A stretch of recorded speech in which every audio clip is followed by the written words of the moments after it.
So, anyway, at last, I'm at Grippa's studio. Hello. It's wicked to be here. I've been meaning to do this for ages.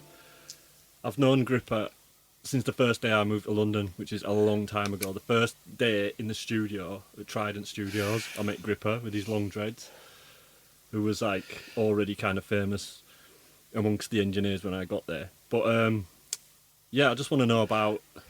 This is going to be wicked because most of the people I've spoken to are academic and, you know, just kind of talk about music in an academic way. I'm not saying Grippa's not academic, but he's far from it. He's far from it, but he's like school. he's been in music since before I've known him, and that's a long time. So, Grip, how did you get started in music? Like, what's your sort of earliest memories of music? Like in your house, and I know there'll have been tons of music because you're even named after a musician. But what was your earliest memories, and what got you into music? I don't know really. I used to like mime to Elvis when I was 2 and Shakin' Stevens. You know, I used to watch Top of the Pops like it was, you know, just loved Top of the Pops. That was a big show, and the Tube, and you know all these like you know, when Britain had amazing music to me, 70s and 80s, you know, just song after song were like tunes. And did you do any music at school, or was you just like into it? No, I used to wait outside the, well, basically, at school because I wasn't posh enough, but I didn't really get to learn anything because, I don't know, we just got told to get out. And it was the posh kids who had money who were allowed to sort of go in the music room and do all that. Whose parents could pay for their lessons. Yeah, and stuff. exactly. My parents wouldn't pay for nothing. What? Same. I You get know you. what I mean? So yeah, But I was going to festivals from when I was like 7, 6. So I was going to Glastonbury. They would take me. All my family used to go to Glastonbury. My aunties, uncles, my cousins, my mum and dad. My sister used to stay at home for some reason, but I used to it was better than Christmas for me. Just out of the festivals. Yeah, just watching. Roaming around. Yeah, and I was always like shite, good, great, rubbish. You know, I always had an opinion, and I always had an ear in a way. I think that's one thing I had. Was a bit of an ear through all the music, all my uncles and my aunties and my mum and dad. Because your family's got parties got at my house. There's a bit of musicalness in your family. Yeah, as well, like, isn't yeah, there? yeah, exactly. Yeah, my dad played guitar. My uncles played guitar. Wanted to be Bob Dylan, Bods. So what was your first... yeah, so it was always singing along, and just music on the telly and just into it. What sort of bands did you like when you were younger? Like coming up? When I was a little kid. Like when you were sort of little kid. The first you know. 7-inch I ever bought, I was 8 or 9. It was like 8 or 9, and I was in Charlie Brown's in Stockton High Street, and it was 99 pence 7-inch then, and I reckon it was 1980, 81. And it was Bad Manners. Oh yeah. So it was ska, just ska and reggae. Oh, I've just always liked it since I was 7 or 8. I found Bob Marley when I was 8 through my best mate, who I met in junior school, and he turned me on to reggae. He was obsessed with Jamaica and reggae, and I just loved it straight away. And then watched Babylon when it came on Channel 4, the movie, you know, with all the Aswad. Soundtrack and Jar Shaka and stuff, and that was my Bible. You know, the main characters, Brinsley, what's his name? Brinsley Ford? What's his fucking name? Anyway, the main character's the guy who sings in Aswad, and he's an actor in it because he was like a child actor as well. Yeah. And before he got into Aswad, and he's called Blue, and you know, I called my son Blue. Yes, sir. In 1995. So that's how much I loved that film. So just always loved, always just Jamaican ska, reggae, you know. So back in Charlie Brown's, I bought Buster Blood Vessel, Bad Manners, Special Brew, and I bought Musical Youth, Pastor Dutchie. I mean, yeah, it's all that proper. My favourite thing in the world is weed. think my first single was Rocksteady Crew. Yeah, I bought that as well, Rocksteady Crew. I remember that, yeah.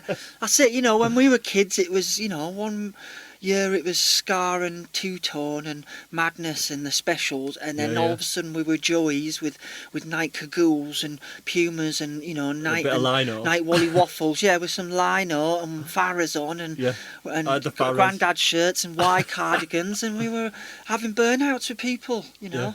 Swiping bits of line on, going down the streets. And you know, we loved disco as well, because you know that the movie Saturday Night Fever blew me away when I watched that when I was a little kid. Yeah, and Grease and all that. Yeah, and Grease, you know, and just I don't know. I thought you know, we're the same age, and I just think we've been lucky, man. And the North as well was a different. I feel like the North, the vibe. We'll get to that. We'll get to that in a minute. The North and the South. But yeah, so. Exactly, like you're the same on the estates. It was Madness and Specials, and everyone had music blaring out. The people had put pointing speakers out the windows when I was a kid. You now you can't do nothing.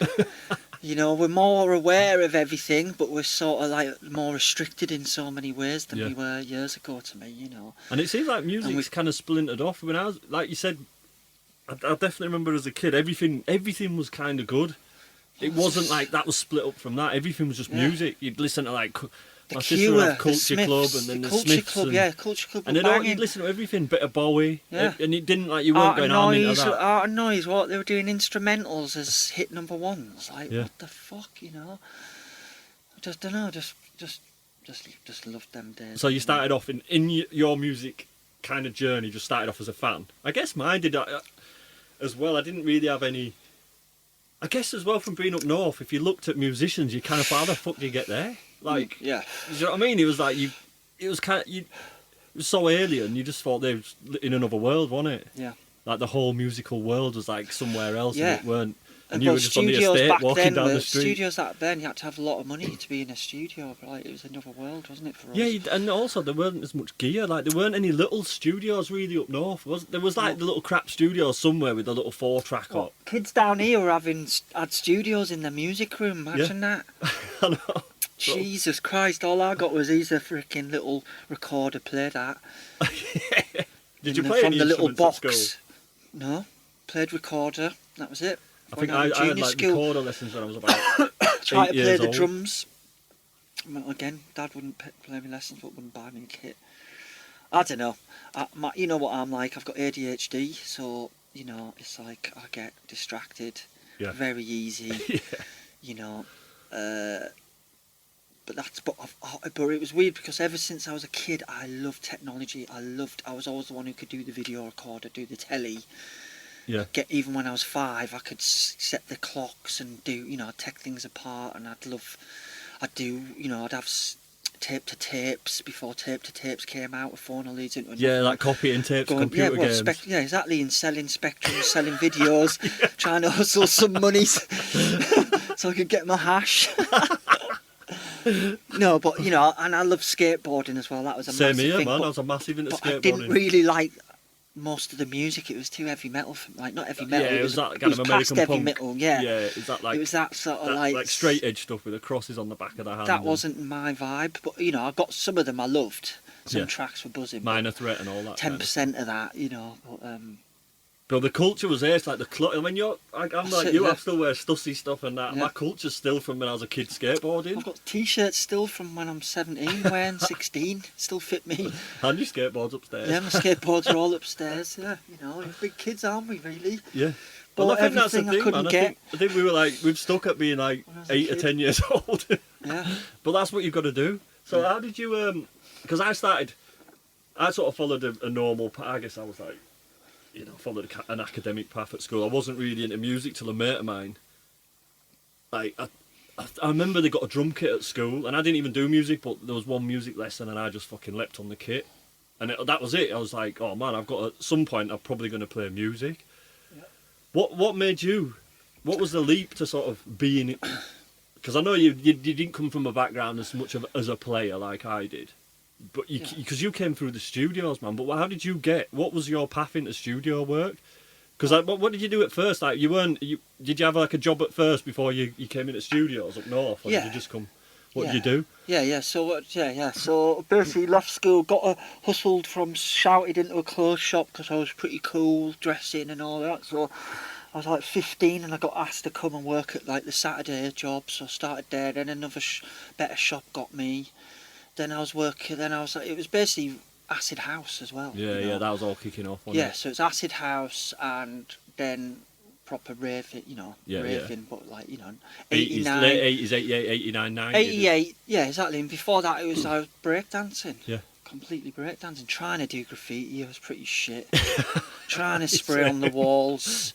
Trying to be like America, really. Do you know what I mean? Like, you're just looking at America when we were in the 80s. Yeah. Well, I would dream to be in one of them 80s Animal House parties, God, getting a blowjob in one of their bedrooms, like on the movies. In a shopping controller. Yeah, I mean, just looking up at America, really, but still loving. So I don't know. I've been hanging on the estate. Still loving the English music, But basically, So I got a job in a nightclub where I was partying in. Asked him for a job. Next minute, I'm working there as well. What were you doing in the nightclub? Just glass collecting and barman. Oh, right, just dossing about. Yeah.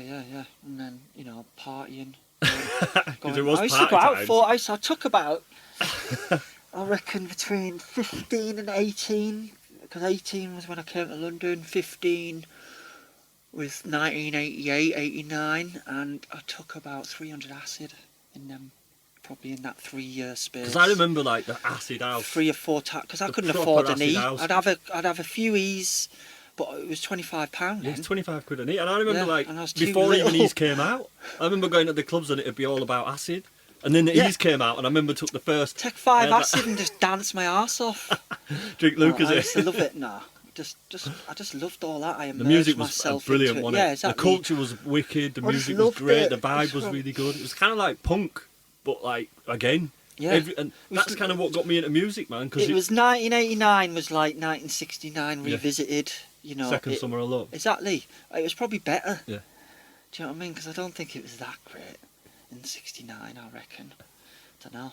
Looked alright, but I think 89 was... It was just... That's amazing, honest, man. You were raving. All of a sudden I'm in a club or a rave with the fucking glue sniffer who used to fucking chase the arse out of me and spit on me and try to kick, surround me and beat the fuck. Next minute, the next year, raving with their hands up, and then there was always, every rave, there was always one person who would dance the most and they wouldn't take anything. Yeah. Do you know what I mean? And you go, mate, what have you been? Nothing. And they're just like Northern lunatics. I remember my mate was that Northern lunatic. What was his name? But I remember like one time the power went out at a rave and he just got his headphones and he was just dancing, like raving in the middle of the thing on his own, off his nut. Yeah, it's Stockton-on-Tees, Middlesbrough I'm talking about, and I'm talking about the north. That's where I was brought up. I played some gigs in Stockton back in the day. Well, not in Stockton, but in Borough. Oh. Yeah, it's a little bit, it's the wild, wild north. But good people, really good people. You talk to people at the bus stop, tell them your shit. What got you? So then I was the same. I was kind of into, and in a way, that kind of acid house thing led me into. That's what led me into the studios, because I kind of thought I was listening to acid house tunes and I was DJing, and I thought, fuck man, anyone can do this. Well, I did. It kind of felt like anyone could do it, like with punk, anyone could pick up a guitar and play it. But that was before our time, really. Yeah. But it kind of was like new punk. It was like, oh shit, if you get a sampler.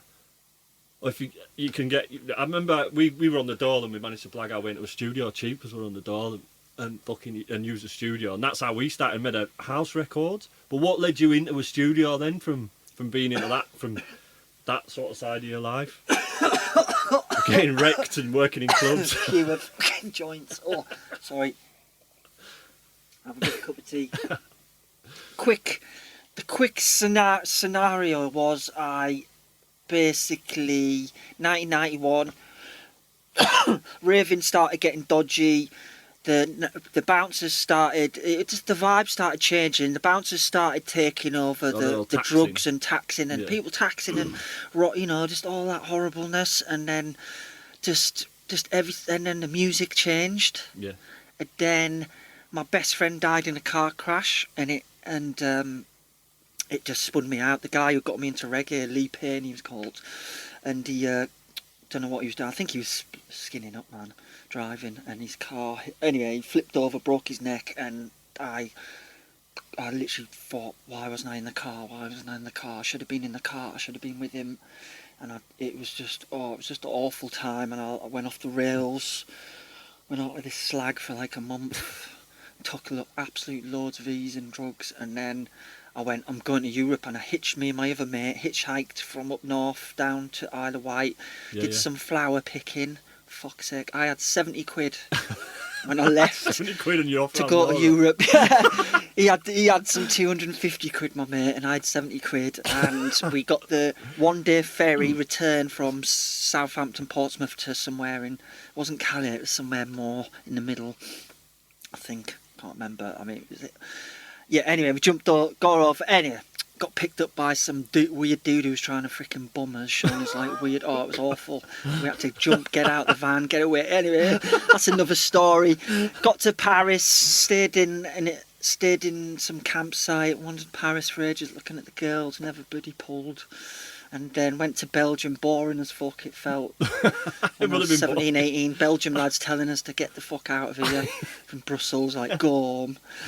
It was like when you had that 1-year paper passport. Yeah, I remember I had that yellow one. Yeah, it's a little daft 1-year paper passport. And, I looked about fucking 14 when I was 17, 18. Same. I just looked so young, long hair, and so did my mate, Gilly. And then we got to Amsterdam, basically, that's the bottom line, and we fucking were in Amsterdam for like 5 months. And so, testing drugs. Ended up testing acid, testing hash, all for getting sent to England. And plus we did some cropping and worked in a bookshop, and then it got to winter, and then it just felt like Amsterdam was cold and small, and just got homesick. And then 6 months felt like a long time when you're that age. Yeah, it does, that it's 6 months and you're like 18, 19. Exactly, 15, so 16, so then just back with, I remember when we've got the ferry back on the middle of the night, right, and we thought it was a good idea to take loads of drugs back to home, loads of weed, loads of LSD, and then we got scared because we took a trip just before we got on the boat. And then, paranoid. And then so we're on this boat, the waves were, honest, it was mental. Trying to fucking, the spliff just went with the wind, it just disappeared down. But we're like, we need to smoke it and not waste it because we've spent the money on it, and we don't want to, we're too scared to like smuggle it into England. We got on the ferry all right, you know what I mean, but then this acid's flying. Yeah, it was crazy, and we didn't think of fucking getting a cabin because we had no money. So we were like just wandering around, tripping on this boat where it was like just rocking so bad that like 1 minute the granny was just on the other side of the room. And like we're all, it was just fucked up. Anyway, got back home.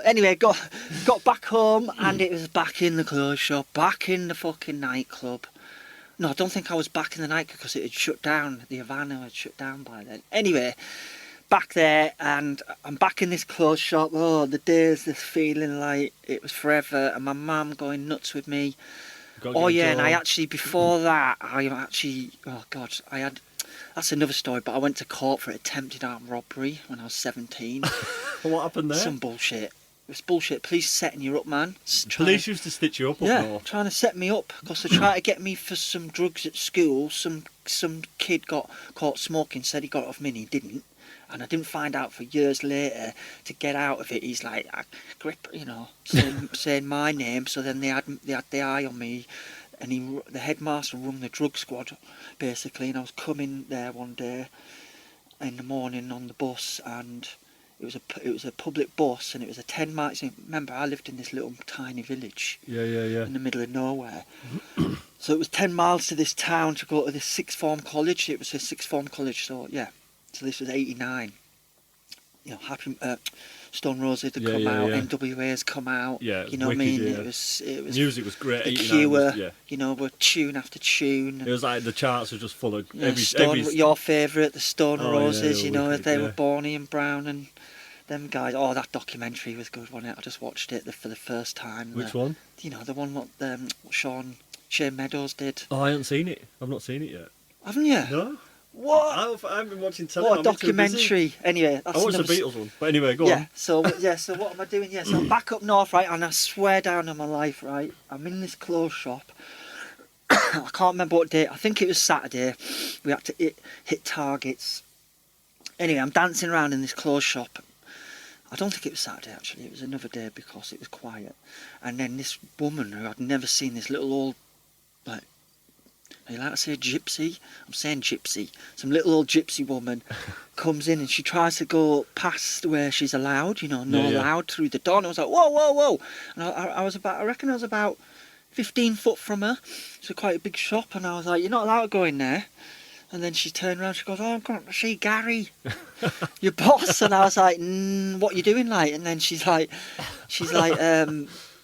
I'm doing a reading for him. And I was like, what? You're like gypsy reader sort of crystal ball thing? And then she's like, yeah. And I said, well, you're not allowed to go in there until you give me a free one. Right? Because I was pretty cheeky. I was pretty cheeky as fuck. Very cheeky. Yeah, I'm quite straightforward. Anyway, so I said that to this woman from 15 foot away, right? While I'm dancing to the music and messing around like I did. And she looks at me and I swear down, she goes, you're going to be in the music industry. And I just laughed and I just said to her, you're only saying that because I'm dancing. And that was it. And she went off and that was it. Give Gary, I don't even know what she said to Gary or what reading she did him. Never spoke to him about it. And I swear down, I reckon that was December 91. And then March 92, 22nd or 3rd of March, I came to London. And I got a job in a recording studio. The first day in the studio, it was with Buster Blood Vessel, Bad Manners, who had bought that record with Pastor Dutchy on the same day. So this is like what, 8 years later, 7 years later. I've gone through all this other stuff. Just like... And that you had learned music. I fitted so much in them years, really, what we did back then. Everyone fucking stays in now, man. It's like, what? We were out all the time. I'd never seen. Yeah. I used to stay up. There was no internet. There was no Sunday night every week. We used to have to drive around, the Blackburn raves, all these, the bloody... dodgy raves along the motorways, waiting to hear from someone and then follow it, and then next minute Babylon are coming with dogs and you're running for your life. People putting drugs in your shit, in your van, and what was it, Guru Josh, I remember stashing drugs in. Anyway, that was under Borough. Just madness, Yeah. And you were never in. So then next minute I'm in London from up there, and next minute I'm in London in King's Cross in crack fucking 13-year-old prosies. They used to come and fuck behind the studio, so I'm like, and I'm with this Buster Blood Vessel, 5 grams of coke gets poured on the table, and he gives me 200 quid and goes, blag as many bottles of champagne as you can from the offie, and I was like, what the fuck is blag? In my head. I don't even know what it means. What the fuck is blag? I haven't watched Only Fools and Horses. And then I realised what it was, and then I fucking nervously went into the shop. How many can I get for 200? Anyway, but that was the start of the studio. And did you come just work? How did you get a job in a studio? Just got a first one through somebody who my mum and dad knew, who basically got a 25 grand record deal from Virgin Records for his band. And he basically set up a studio he's called Norton. He's still close, thing. But yeah, he basically got a record deal, found some. He hadn't even built the studio really, and basically he had a lot of Buster Blood Vessels studio, which is another story. I didn't even realise that at first. I thought it was Old Norton's studio, but it was basically Buster Blood Vessel trying to get out of the taxman. He owed the taxman money, so he hid all his equipment at Norton's studio, where I started, and it was it was just this big room where we put the walls in, made these vocal booths in a programming little room. It was a 24-hour thing. We worked 24 hours. It was madness. Just like a project. I was just thrown straight in. And loads of bands coming in, and was it a demo or something? Well, it was the beginning of Sour Records. This is what they started up. Him and Dave Stone.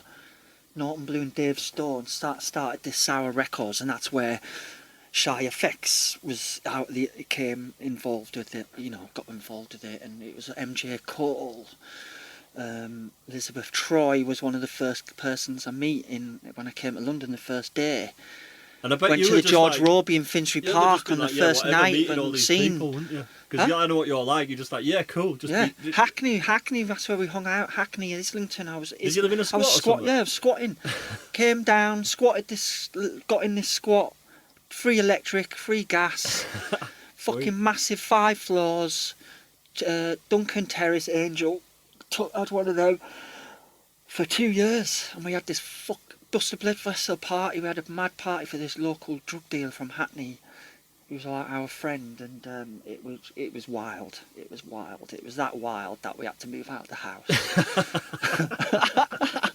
It was every cake, every food had so many drugs in it, and it was fancy dress. Exhausting. I got scared. There was a spider woman girl who's dressed as spiders jumping on men and giving them mad love bites.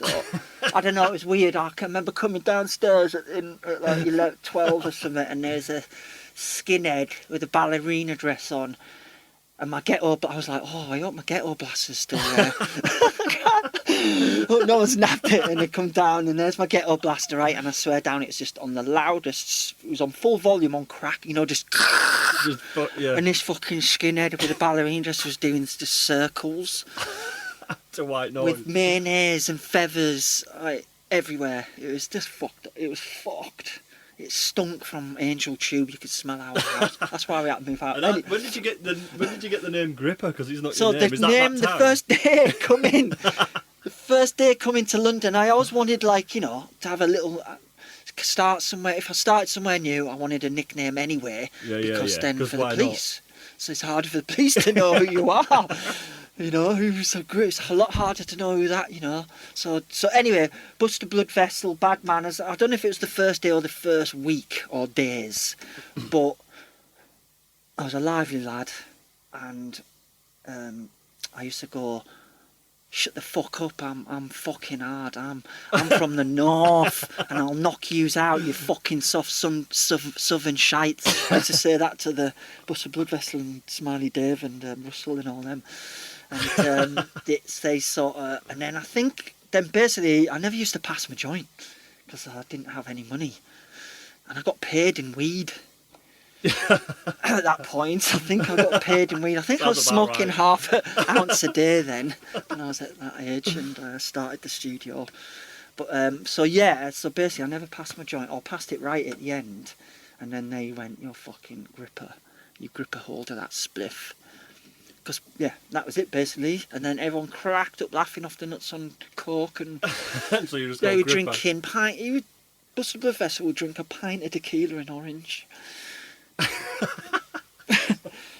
So when I came to London a few years later. But hold on, so them first weeks in that studio, there was a Bell Delay, there was a Roland 770, and there was, what else was there? I don't think we even had an Akai S1000 then, but it was a Roland 770 or 90 with the little mouse, and there was a Bell Delay. It was a Soundcraft, I can't remember, it was like 32 channels, and we had an 8-track Tascam, or 16-track.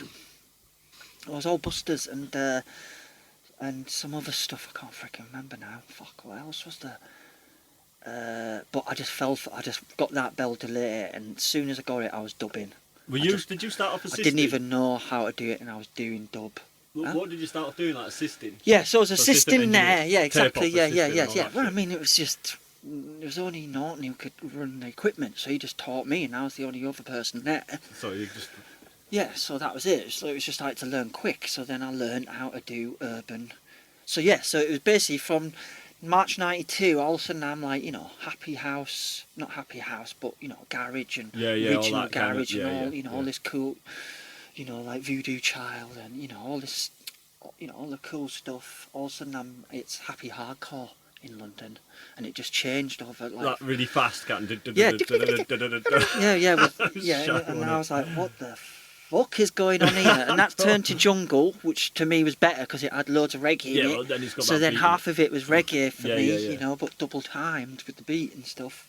So I did get into that, and I used to go to a lot of the. But then it was Birth of Jungle. I was there. We were doing it in the studio. you know, and Happy Hardcore, T-Power, you know, what was he called before? It was the first, he was the first thing I ever mixed, so, you know, when I got to be able to mix. Oh God, what was it called? What was he called? T-Power before he T-Power. Bass Selective, I think he was called. What was your first mix like? Was it good? You Did you know, enjoy it? Funky Dread and Hippie, Homeboy, Funky Dread and Hippie, used to know them. You know, yeah. it was just like, it was wild, man. It was like, I remember Stussy Darren was the guy who used to come in the studio, and he used to, I've got so many different stories, but he used to do, he had all gold teeth. He was like Goldie. Yeah. He was Goldie's mate, basically. Goldie's mate. And he was sponsored by Stussy. He was a bit fucking dark, to be honest. He was a bit weird. I went out with him a few times. I'm like, oh God, my God. Anyway, I'm not telling you that. Oh, there's a good story with him, though. A really good story. I'll tell you in a minute. But Stussy fucking Darren. So yeah, back in this studio where we built all these things. We built a pool room. We built a little office. So we're in the. He's drawing in the office, and he did artwork. He was just good at graffiti and artwork, and. He did. I remember being there while he drew the Metalheads. You know, the Goldie. Yeah. Record label design. I was there. I remember seeing him do that. Wow. You know, the first thing of that. So yeah, that's Stussy Darren. What were we saying? Well, you know, I was asking you, like, what was your first mix like? How did it feel? But also, you were going to tell us. Well, you know, it's a blag. You're blagging it, aren't you? You're shitting yourself and you're blagging it. You're not quite sure. It's just all, you know, I've always done my mixes by, like, feeling. Yeah. And trying to, and, you know, you have to, like, sort of be a bit, like, you have to listen to other stuff in that room on them speakers. Yeah. And try not to be lazy, because you easy are. Especially if you're taking when you're doing it all day and night, day and night, and, you know, non-stop sessions. Were you using compressors and outboard and stuff, or were you just flagging it? Yeah, DS's, compressors, there was some, you know, little DBX things, and, you know, like, we were doing... And what's the story about Stussy Darren, then, that you were going to say? Oh, we had to go and pick up a sampler once, right? This is when we needed another sampler, and we got, you know, this is when people couldn't afford studios and everything, and samplers were like, I don't know, I think they were like $2,500 or something. Yeah, and memory for them was like exactly. So we basically had to rent one, but we didn't rent one from, like, you know, FX Rentals or whoever. What was the other one? Dream Hire. It was go to some guy. It was East London. Tottenham. I can't remember where it was, but we took the studio van, drove off. Darren was driving. I was his little, you know, it was like me and him really. He was sort of the art guy in the studio for a bit. You know, he disappeared after a bit, but I stayed there for longer. But we're driving along in the van, got to pick up this sampler, right? And it was fucking brilliant. It was like lock, stock and two smoking barrels vibes. It was he's eating the fucking sausage roll, right? And he's driving, and I'm with him. Smoking weed, you know. Back then I'd smoke weed on the bus, I'd smoke weed on the tube, I smoked weed in fucking Trafalgar Square. I don't give a fuck, right? And then we're driving along, and also there's a zebra crossing what we don't quite see. It's going quite fast. It wasn't no cameras or anything then, you know, all this shit where you're worrying about points, and no bus lanes. And he this fucking hard knock just basically thinks play chicken, and he just literally walks out onto the zebra crossing as we're like 2-3 foot away, and we have to screech really hard and just brake just before, like, just like literally stop at him, and he's just right in the centre of the van, you know, and we're looking at him through the window, and this fucking Ford blue knackered transit van, light blue and dented and that, and there he is, and he's just horrible. And he just comes round, and he's fucking shouting something, and he comes round to the window he's got his summer as well, by the way, and he's got his window, old Darren, Stussy Darren, he's got his window wide open, and he's scrambling on this sausage roll, and this guy's just about to say, he opens his mouth, and this Stussy Darren just spits this whole fucking sausage roll in this absolute psycho's face, right? And then puts his foot down on this transit van, right? Looking in back mirror, because he's literally like Rocky Balboa in the middle of the fucking road, right, coming like behind us, right, and then we get up to this red light, and we have to stop, and basically I'm not going to go too mad, but he just basically gets to the handle as it turns amber, and we bombed off while he's sort of grabbing the handle, and we were too, he couldn't hold on any longer, and that was him by, but it was just I'll just never forget that. Yeah, never forget that shit, man. So basically we were there, and then that's basically that it was great, brilliant times. I didn't realise how much I was learning. Yeah, because it don't feel like you're learning. No. When you're that age, I think you're just so plugging into it, in and you're having such a laugh. Yeah. That you're just kind of It's all learning while you art. go. It's all art. It's all just being at college. You know, it's just like exactly. It's just and like that was my college, making cups of tea and being in every different session. And you sort of get watching how the social work, artists work. You're kind of getting off your nut and helping them and helping the people. And yeah, because you know what you learn. Oh yeah, by the way, most of the artists couldn't use a sampler. Yeah. Most of the artists, they didn't have a Mac then. They couldn't use an Atari. They couldn't use a sampler. Couldn't plug a desk in. No, we had to do everything like that. You know, do all the tape. Do you like Atari ST and Cubase and all that? Cubase. Yeah, Atari ST, Cubase, a fucking little dongle. The freaking cord on track 16. And I think it was a 1-inch we had actually. Yeah, 16-track 1-inch. But so that was sort of Sour Records. So then we moved. We ended up moving. This is where I met you and Trident. Yeah. Trident wanted to suit themselves up. I don't know what happened. Dave Stone and Norton did the deal because we basically lost the studio. You know, everything gets redeveloped. Yeah, yeah. We had it cushy. Next minute it's taken. You know, it's gone. We have to move out, which was gutted, man. It was so good. We had a car park. It was just brilliant. And and then we had to go. So we basically got this studio. We built. It was a basement in Trident, two studios underneath the reception. Strutton Ground, which is near Big Ben, near Victoria. Between Scotland Yard. More near Big Ben. Yeah, right near New Scotland Yard, St James's Park. You know. It was wicked, wasn't it? Right next to Channel 4. Yeah, near Channel 4, next to a nice chip shop, market every day. That Japanese restaurant. So we basically moved into the basement there, built a little live room, put the studio down there, had a bit more equipment then. And then it was just madness. Started to get a bit madness there. It was getting a bit like their jungle was bigger then, and you know, we had it was just loads of different sessions, loads of different lads and girls and people. And then I just learnt loads more. Still engineering. Got a few more engineers. I was always on the night session, 10 p.m. till 10 a.m, 11 a.m. Yeah, all night. That's how I worked. And then went home. Then I had a freaking kid, didn't I, at 21? And I think that's what made me that's what made me not give it up. All my other engineer mates back then just give it up. Yeah, yeah. Because the hours are just ridiculous. But for me, I'm just so strong. I don't know, not strong-willed, but I'm the other freaking ox. I just do things in a exactly. I just was like, well, I do love it. Yeah. It's not a job. It's a career.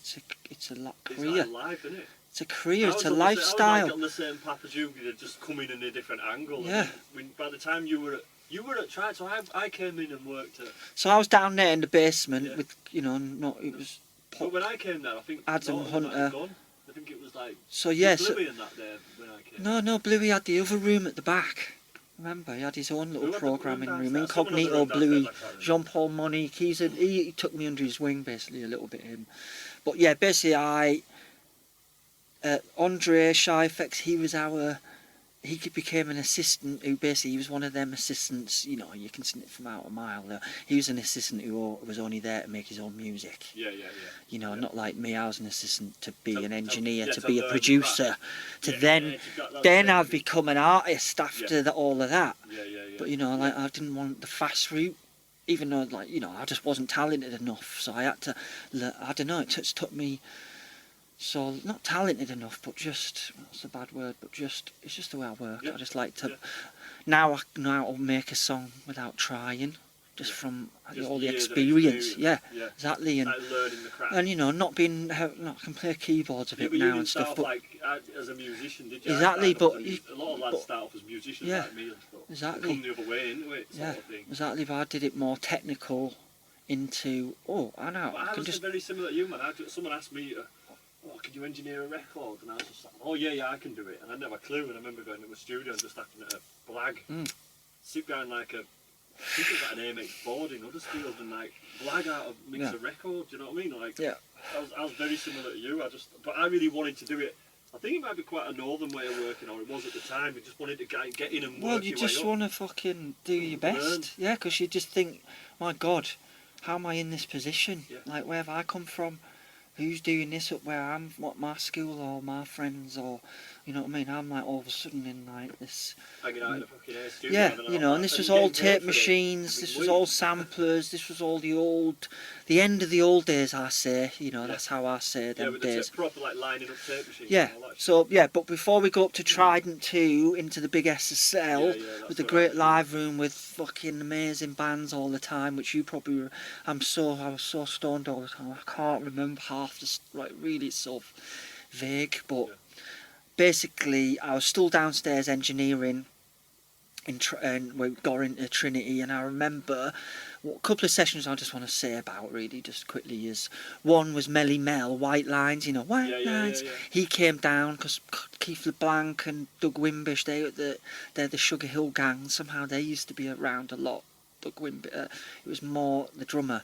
Somehow we had a connection. Anyway, he was always down the studio, and then he brought Melly Mel once, and I swear down. You know, we used to do UK hip-hop a lot down there, you know, I met Skinny Man, Roots Maneuver, I used to know all them lot. But this is Melly Mel, right? I'm not getting, it's nothing, I mean, you know, Roots, they used to do one takes and stuff, but this Melly Mel, man, honest, we got Keith LeBlanc, you know, we got the music up. By the time I got the music and I'm running the beat, he was writing lyrics, and then by the time I got headphone balance, I swear the lyrics were written. And then he went in the vocal booth, Melly Mel, and I went, are you ready? And I pressed record, and then he just went in, and then he stopped after the first verse, I think, and I went, go back, and he just went back to the beginning, and then he did it in one go, and it was just nailed. And like, do you know how many sessions I'd been doing, like trying to get some sort of flow or vibe, you know, like, and it's just like, what the fuck, these guys have been doing it since the 70s, and you know what Americans are like, man, they're just on it with that shit. Just, oh my god, the timing and even, you know, I can't remember the lyrics or whatever, but it was just like, oh my god, this was fucking ace. It's mad when you see. Fuck's sake, like, this saves so much. Yeah, exactly. Like, just like, he just wrote it down, and he's just done rewind and go again and done. That's how the Jamaican boys do it. The reggae boys can do that. Do you know what I mean? Some of them can they'll sing the song just from a big fucking spliff, get the mic, get the vibes going, and the lyrics just come. So they're just singing to the rhythm. Yeah, and it's there. Yeah, exactly. And it's the same with the American boys. You know, black guys.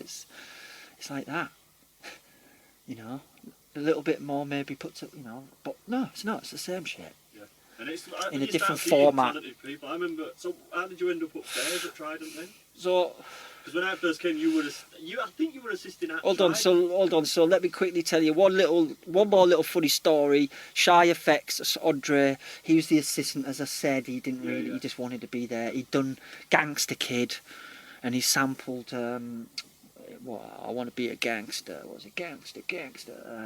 What did he? Goodfellas. He sampled Goodfellas. Very clever. You know what I mean? Did very simple. I'm like, what? I don't get it. You know. And but pretty much kicked off that track. But anyway, he was the assistant. I said to him, and so I was an engineer. He was the assistant. I was like, hoover up, and he just.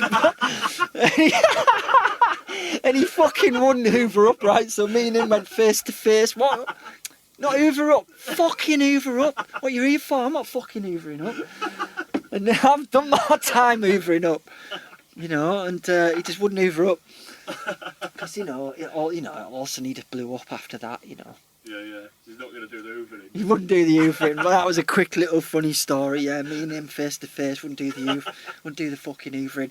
And right, one more little cool story about Trident, the studio. There was that first day in the studio, there was a CD. There was only one sample CD, so everything went to that, you know, as well. So we had a couple of I can't remember, was it 0G sample CD on a DAT, but we had one CD, and it was Dangerous. It was black with red writing saying Dangerous, right? It was one of the first sample CDs ever made, I think. That's my guess, right? Because I used to have to go down to Turnkey. I used to have to go down to Turnkey when I was an assistant there with a bag of weed in a bag, hand it over to one of the lads who we knew, who's still one of my best mates, Chris. Go on, Chris Stevens. All the way in freaking Brisbane. And, what's his freaking audio? Oh, I'll remember it in a minute. What he's like, still sells equipment, but he's self-employed. Anyway, he used to give him a bag of weed, and then he'd give us DATs, leads, things what we needed for the studio, you know, around the back door. Yeah, I used to have to go around the back door in like half an hour. Yeah, and swap it for weed and stuff. So, you know, but yeah. So back of this Dangerous CD. Sorry for taking that was just sat there for years, right? And MJ Cole came in, right? So he used to come down the studio, and Elizabeth Troy, who I said I knew from day one, and she's still one of my best mates, and she met MJ Cole in the studio, obviously when she used to come down, and he started come down there. He was like to me, like one of these dinner jazz piano players. That's what he used to sort of do on his get extra. I don't know if it was his full-time job or extra cash, or whatever, but he used to come in out of the studio, right? And he picked up this fucking CD, right? And I swear down on my life, next minute he's wrote Sincere. Have you heard Sincere? It's like a big tune from MJ Cole, right? And it's all this vocals, copyright free. It's all this hit tune, basically. Everyone thinks it's Elizabeth. A lot of people think it's Elizabeth Troy who sings this song because she did the video, but really she didn't. It was this all off this sample CD. I was so jealous. I was like, what? I was here 6 years before you with this CD. Thought, what the fuck are these daft vocals? And there he goes, just like, you know, made this cool garage, this amazing garage tune with these vocals, you know, and still is a tune, still is, you know, and same with Shy Effects turned into, you know, and then next minute he's done original Nutter, you know. And I wasn't, Chris, I think, no, Adam, who was about 4 years older than me, he mixed that, but I recorded the vocal upstairs in Trident, when they redid it.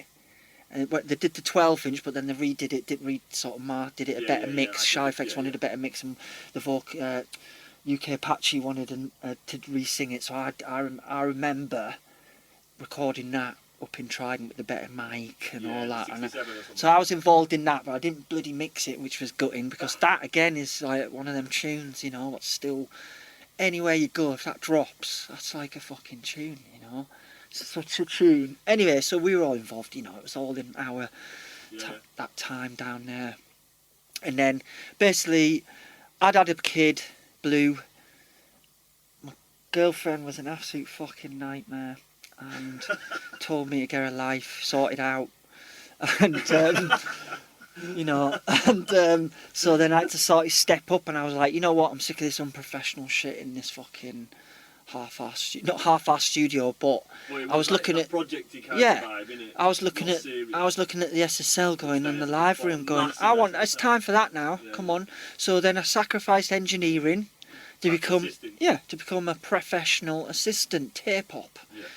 So that's when, you know, that's when I met you, and that's when that started. We had one live room, we had 8 U67s, U87s, U47s. The Kia was the best one. Yeah, we had a couple of, one live room. We had one big live room where we had a grand piano, and you could do rock drums in there. And then I think, was there a glass room at the side of that? There's a little, there's slit, and then we had this little wooden room to the right of the control room. When you're in the control looking at the mixing desk, through the glass window was the big live room where you could see the other bit, and then the other to the right was it was through 2 doors what you couldn't see in that room, and that was wicked wooden and really dead. And then there was that little back room where the Orb used to have a little studio. Sometimes I remember. No, it was incognito. Bluey had it. Well, then Bluey must have moved after that. No. Bluey had it all the time. His son Dan used to use it a lot, and then I used to go in a lot. Mate, I used to be assisting. In the end, I was like assisting, then going in, making. Just like, oh, this session's shite. Shout me when you need me. Because basically, remember, Nomis took over at the end. But we'll get to that. But Sanctuary took over, and then I was like, this is not worth being here, man. This music's jokes. And then that's when I was like, fuck this. And then I went, and it was closing down. So we heard, got turned into flats, didn't it? Yeah, I was at Trident before it shut down. My first session was Iron Maiden with Andy Riley. Yeah. And I didn't have a fucking clue what I was doing. I didn't have a clue. I'd gone to a gig the night before. I remember at the time. I remember meeting you in the reception. Yeah, an ex-girlfriend. And I had to suss you out. And I said, yeah, he's got it. He's got it, me and him are brethrens. Straight away, you know people, innit? You just know straight away, don't you? Yeah, you do. Oh, it's like, oh, no. There's some stories at Trident, man. You were probably off your nut most of the time, but I was. Yeah, I was pretty high. Like Skid and Iron Maiden and loads of sort of quite metal bands, weren't But, you know, we used to have to write every patch bay, every plug-in, every thing, be there like a little gimp, ready just to think before they thought. You know, that's how you were trained then. Flood it with cups of tea, the studio, make sure everyone ate. Tea all the time. Is that where Flood got his name? Yeah, Flood used to come there, yeah, he did, what did I do with him? The Raincoats album there and something else. So I assisted him, yeah, exactly, and he said about that. He started off in Trident or something. Trident was a good studio, but I remember like Angie and all the mates and all the Page 3 girls, remember? Yeah, Kathy Lloyd. Kathy Lloyd and that. And they sent me to the shop and give me a load of cash like you, and it's like, go get a load of champagne. Yeah. I was in the shop and then all the Page 3 girls walked in and they were all like, oh man, I was walking down the so street, much money then. all the Page 3 So girls. much wasted money as well. God almighty, I remember how long cabs used to wait for people and Oh man, cabs. The studio must have cost yeah. Drugs everywhere. We used to charge 50 quid for dats. No, but you know, it was like ridiculous, you know, like what the fucking, you know, like, what, how much do you reckon the studio? So to me, I think it was what, 600 quid a day? Yeah. And then the engineer was 250. Then we were included in the fucking studio, weren't we? We were included in the 600 quid. How many times did Angie say to you, well, you can use the studio in downtime, and then downtime would come in, oh, can you clean the walls and do the garden? Yeah, exactly. Like, fuck, man, I want to because, yeah, exactly, because there was only one good desk and one like studio, even though there's 2-3 live rooms, but there was one desk, so there was literally no downtime. I'd finish a session with one band. And they'd been starting next. You know, Interstellar with her from Manchester. Is it Interstellar? Remember them? And Stella the girl? I remember him, yeah. You remember them? They were good. And you remember, who else used to go in? The Doves. Oh yeah, you met them, didn't you? Yeah. Was that Swan? Oh, see, it's all fucked up for me. That's Trident. The Doves was Trident, yeah. I was good mates with them. And I remember fucking the Doves, right? I remember like whatever a year later they blew up, and then I go to Thailand, right? And I'm all around Thailand, and I've gone to this island. I think it was Koh Samet, not far from Bangkok. Silver Summit Beach. Oh fucking hell, man! This would have been 94. Probably 95, 96 or something. And then there he was, wherever his name is, from the lead singer from the Dubs, writing his second album. On the beach? On the beach, yeah. We were hanging out for ages, yeah. I haven't seen him since, but yeah, Trident, yeah, it was brilliant, man. And then I remember you going from Trident to Swan-Yard, and then I followed you to Swan-Yard, remember? Yeah, I know. Because there was a link, there was a link with Trident and Swan-Yard because of the mad owners. Ray Hamilton, we have to mention these, respect to Ray Hamilton and Margarita. Yeah. I don't know what. They owned Swan-Yard, didn't they? Yeah, they owned Swan-Yard and they used to own Swan-Yard, but it got bought by the Irish guy, remember? It was whole. That was whole. I think that studio was just bought by him to like blag it, wasn't it? Yeah. Like to put flush money. Did Keith employ you though? Was it Margarita? Yeah, no, it was Keith. Keith, yeah. The Scouser Keith. I had an interview with him. So yeah, I jumped to there, and I had an interview with him, and then I had a job. It started June the summer, and obviously I've gone to Glastonbury, and the first day at Swan-Yard to start after I got the job. So I'd had a kid. Didn't tell him I had a kid in this interview. You know, I didn't say nothing because of the hours you do. You know, keep your mouth shut, and then tell him once I'm in, and then I went to Glastonbury, didn't I? And then I fucking at the first session, the first day of the studio was in Swan-Yard. It was the Monday of after Glastonbury, so I fucking hitchhiked back Sunday night, got home off my napper, started with no sleep with Dido. Like, that was the first session I did, on the first day, yeah. I've got a funny story about Dido when you were... What's the first album she did? It wasn't Life for Rent, what was the first one? No, well, that was...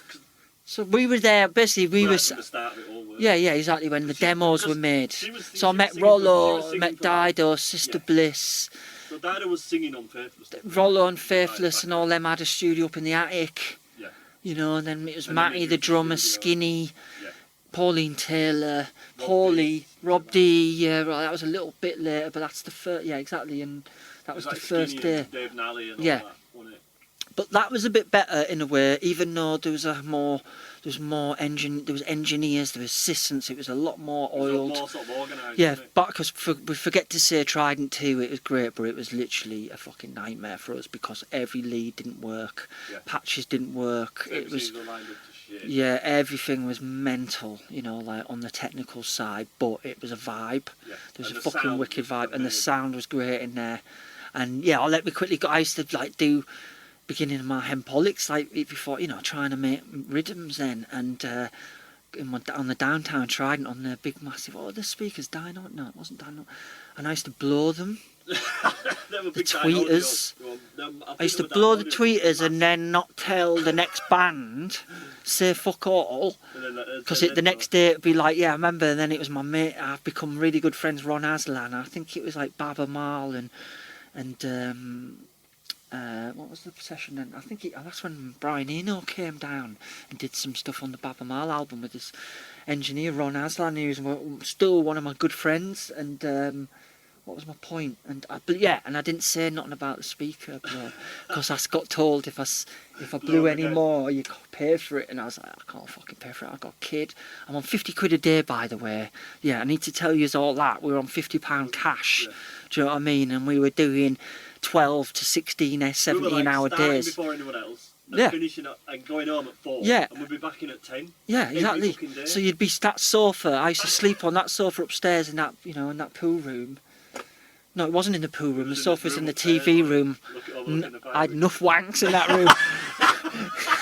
I've seen some stuff 7 in the morning. I'm not going to say you. I've seen some stuff. Bare asses flapping about. Yeah, exactly. Oh no, we can't say about. We can't see who it is. Yeah, we can't see who it is. We've seen pop stars getting sucked.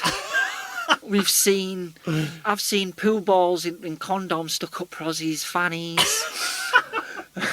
Wannabe Radiohead Oxford bands. Yeah, I can't remember your name, but you fucking know who you are. And they had we've had millionaire managers with no, you know, bands who've got nowhere, to like bands who are somebody fighting and arguing, miserable cunts. Oh, you know, like we've seen it, gangster type guys coming in. What was the band who Flood did who I worked on? And it was Nights of Reb. And we did. I was on the assist in the Nights of Reb album with Flood, and these two were like fighting, crying. It was mental. No, yeah, that was just mental. Crying and fighting all through this session, man. It was insane. I remember being on a session Flood used to look through because there was glass over the mixing desk, so you could see what the eyes. So he was always reading rooms, you know. That's what he taught me. Even though I can't be asked to do that anymore. But yeah, taught you to read the room, be alert of what's everyone thinking and mostly people doing, were you know. fucked up. Because even the top people were still wondering what they're thinking and want. Yeah. Because you know that it's like you're sort of like colouring in a half-done picture. A lot of the time, aren't you, when you're a producer engineer? When people come in, a lot of time people don't really know what they're doing at all. Yeah. Like they've got a rough idea and they might have a little outline of a tune. Rough demos. And or some people have just fucking got the song nailed. Yeah. Some people just come in and they play it off. Or you're just there for weeks. You know, I've been there weeks on one song. I've been there a day and it's done. And you know, there's no rules. That's all I know is there's no rules. And it just ends up being a tune, doesn't it, eventually? And the music industry is nasty. And, you know, you meet people, you think, oh my God, these are going to be amazing. It's like, oh, what? Yeah. Fuck's sake, these are nutters. They're weird. And then you meet some people, you're like, I remember like when I was working, I remember Porty said, oh man, that's going to be a weird we can't jump to Swan Yard yet, you know what I mean? We've got that later on. No, but yes, their Porter said was in Swan Yard, isn't it? Yeah. But we'll jump between the both, you know what I mean? Because it's all sort of one thing in a way for us, you know. Yeah. But, you know, it's the assisting days. Them assisting days was like, hard work, man. And it wasn't like, even I think being 115 hours I used to put on a sheet a week, you know. Can you do that? That was insane. And you know, not only that, you had to sort out everyone's fucking taxes, you had to sort out everyone's food. Yeah. You had to clean the studio, clean the desk. I remember like we used to clean the desk after. Copying the dats. There's a funny story about copying dats. Yeah, we'll get to copying the dats with me in a minute. It was the one big mistake I ever did. Well, I've done a few more, but yeah, that was a classic. No, so Swan-Yard, that's when you really kind of broke back into engineering. Remember, because you were doing a lot of Faithless sessions. I was doing the bands, like Lodger and stuff. I ended up being in Lodger. So when we first started at Swan-Yard, and you was doing a lot of. Then how did you end up? You did the Dusted record. The Orb gave me my first ever chance, by the way. Respect to the Orb. Oh yeah, it's tried. Yeah, It? The two Andys, Thomas Felton, and what was the roadie called? He was amazing from Hull. Fuck's sake, he was always on the sessions. Orange hair, punk, old punk. But basically, they believed in me as an assistant. And I used to go off. Did because you had talent. Yeah, and I used to go off with them and do like little song, projects with them and help them and do stuff. And because I used to do rhythms and always into making. You were always like pissing out with samples and effects. Yeah, always exactly. with the effects. Like you'd be just getting like new hours effects and hours of that effects and just experimenting. Brian. I was brought up with Brian Eno. Music for airports in my house. You know what I mean? And just mad sound. Yeah, Jeff. I haven't even remembered Jefferson Airplane. Oh my God, I used to love Jefferson Airplane when I was a kid and when I was tripping. I was like, oh my, that Grace Slick and them guys were just. What Orb track did you mix in? Because I remember you working. You were pretty tight with the Orb lads, weren't you? I was very tight with them. Yeah, exactly. Yeah, and they used to take me off to studios, and then I used to. Yeah, I can't remember what I did.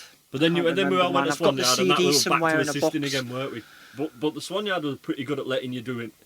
Because that had two studios. Remember, it had the studio. So I was in Studio 2, you would be in Studio. Yeah, exactly. And we'd help each other at the end of the night, zeroing the desks and booking. And we'd hang around writing songs after sessions at 3 in the morning, wouldn't we? Yeah, exactly. So I was doing a lot of bands, and I remember doing with the Hempolics. Yeah, in Studio 2, and you were doing a lot of stuff in. Your guitar, your guitarist, mad. And then you started, so. You were working. I remember Dido and that being around because I played some session guitar. So yeah, I was assistant Dido. Always got on with them lot, and Rollo. And was it the Dusted record me and that Rollo you always engineered? clicked. Or it was Rob D. No, Dusted was the first album I ever did. Yeah, but Rob D. Yeah, exactly. Rob D. was the chance. He gave you another shot. So so basically, when we were at Swan-Yard, there was like 4 assistants and 3 engineers. Nick, Gertz, and Rollo had So Rollo had Gertz, Phil Brown, and he used to use. Yeah, Phil Brown had used for recording. And then who else did he use? Phil Brown, Nick, and Gertz. That was it. Them 3. Yeah. So it was like But I always used to get called in. See, even if I was assistant on the other session, I'd get called in to help Phil Brown, or even Nick maybe, to do a wilder effect. Yeah. Because I was out the box. I'd EQ the input. EQ the outputs, feed it back, you know what I mean? Yeah, exactly, and just create things, Yeah. That's why Rollo ended up, loving me, because I'd create sections and scenes and make these JV 1080s sound much more livelier and more ecstasy, because I was brought up on E and acid, and I know how to fucking get them hairs tingling with sonics, exactly. Colouring it in. I love colouring in shit and sections, That was mad because our careers kind of went off on tangents, but parallel then, because I was. But still, remembering kick has to be like this, hat needs to be because it's different music you're doing as well, and even different EQs. And even some compressors, even the compressors and stuff are different. Yeah, because that's why you have a different engine. Because honestly, there's stuff I can't mix. I just can't. I don't get it. Yeah. And there's stuff what people just get. It's all to do with your past. It's all to do with what you're brought up with. Yeah. The music you listen to. Exactly, and that's what you connect. That's what you know how to do. Yeah. You know what I mean? I know how to do hip hop beats. I know how to mix house music in a way. You know what I mean? I know how to do jungle, and I know how to do world music. Because I remember you got hold of the Fireworks. Remember TC Electro? Was it a TC I've still got it. Fireworks? Here it is up here. And you did that fucking. You were playing with some mad drum effects, and Rob D was like, "Oh fuck, I love that." Remember? And then he got you to do that tune. So Rob D. So basically, Nick was moving house. Gertz, the Pet Shop Boys had been in with Rollo. Remember the Pet Shop Boys? They just fell asleep all fucking day. And fell asleep all day. Then limo came at 6:30 and took their precious selves home. And then, but exactly. And what was the point? And then Gertz was with them doing something somewhere else, and Phil Brown was doing something. And then I just went, and I think Michelle helped me as well. She was good, Michelle. Michelle was lovely, push us forward, didn't she? She'd like get us in. Exactly, yeah. Michelle and James, and Michelle's niece. She was lovely. I loved her. I'll come to us in a sec. Anyway, so I said, give me a chance to Rollo, because Rollo, basically, Rob D was this crazy, eccentric inner. He used to wind us up. He'd do Kylie Minogue and shit, you know what I mean? He wasn't like just anybody. He was like this piano player, mad little eccentric, kid with his shoelaces undone. Do you know what I mean? But he's old, Matt. He's grown up. Big Australian guy, you know what I mean? But he was weird, but I loved him. I never, Rob D, I couldn't tell if he was being serious or joking. I just loved him. I could never tell. He's fucking ace, don't get me wrong, and he would give us a shot. I played the guitar, remember, on that track later on. When you engineered it and mixed it, and I played guitars on it. So he did Club to Death. That's what his big tune was on Ninja Tunes. Club to Death, and it was on every fucking advert. There's a film in there as well. So Rollo signed him to Cheeky Records because he knew him, because Rollo, before he went off, before he came to England, he did a year out or whatever, came back to England and started house music. He did that. What was that first tune Rollo did again? Oh, they did that Red Jerry tune, was it? Is it Red Jerry? No, that Felix. Felix the House Cat, yeah, exactly. He was involved in that somehow, Rollo. That was his first sort of co-production. Yeah, exactly. And what am I saying? This fucking spliff's now knocking me here. No, so yeah. So we're getting to Rob D. Yeah, so he before he went and did that Felix House Cat, Rollo went to Australia, met on a hikey thing, doing a backpacking thing, and met Rob D. And started doing music with him over in Australia. Yeah, so he knew him before he knew him before he did, Club to Death. So now, years later, Rollo's now, he's got his champion records, Mel Medallion. I can't forget sick. Mel. Mel give Rollo. Cheeky Records was like a sub label before. Champion sort. He sort of discovered. Mel's quite responsible. Mel for a discovered lot of people, bloody Will Smith and signed Will Smith and Madonna and all these. Walking up Holloway Road, Will Smith, and back in the day. Anyway, and. He used to give Rollo all the money to play, pay for all his studio time. I think Mel really believed in everyone who he signed. Yeah. I mean, he was a. I wish I had that. I wish I had that now with my band. You know what I mean? Fucking anyone. We'll get to how the music industry's fucking gone daft. Yeah.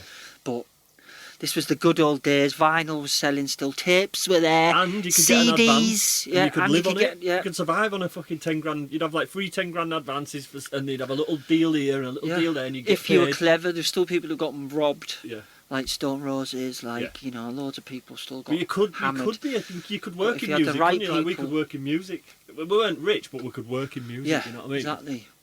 So anyway, Rob D, you put Rob D, that weekend drums. He wanted to do something, and Rollo still sort of did weekends then. He was still going out with Blissy, and he was doing weekends still. So yeah, Rob D wanted to do the weekends, so we got in and I got my chance, and then that was it. See you later, Gertz. See you later, Nick.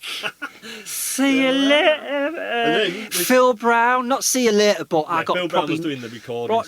You asked Rollo now. I reckon I got 95%, 90% easy of the work after that day, that weekend. Because I livened Dusted record. I don't know what. I just livened up the place a little, livened up the mixes. What did you used to say? Bit slow. I was a bit slow. You used to say "Let's go London." Let's go London. Start of every session. But I remember that because I ended up on that.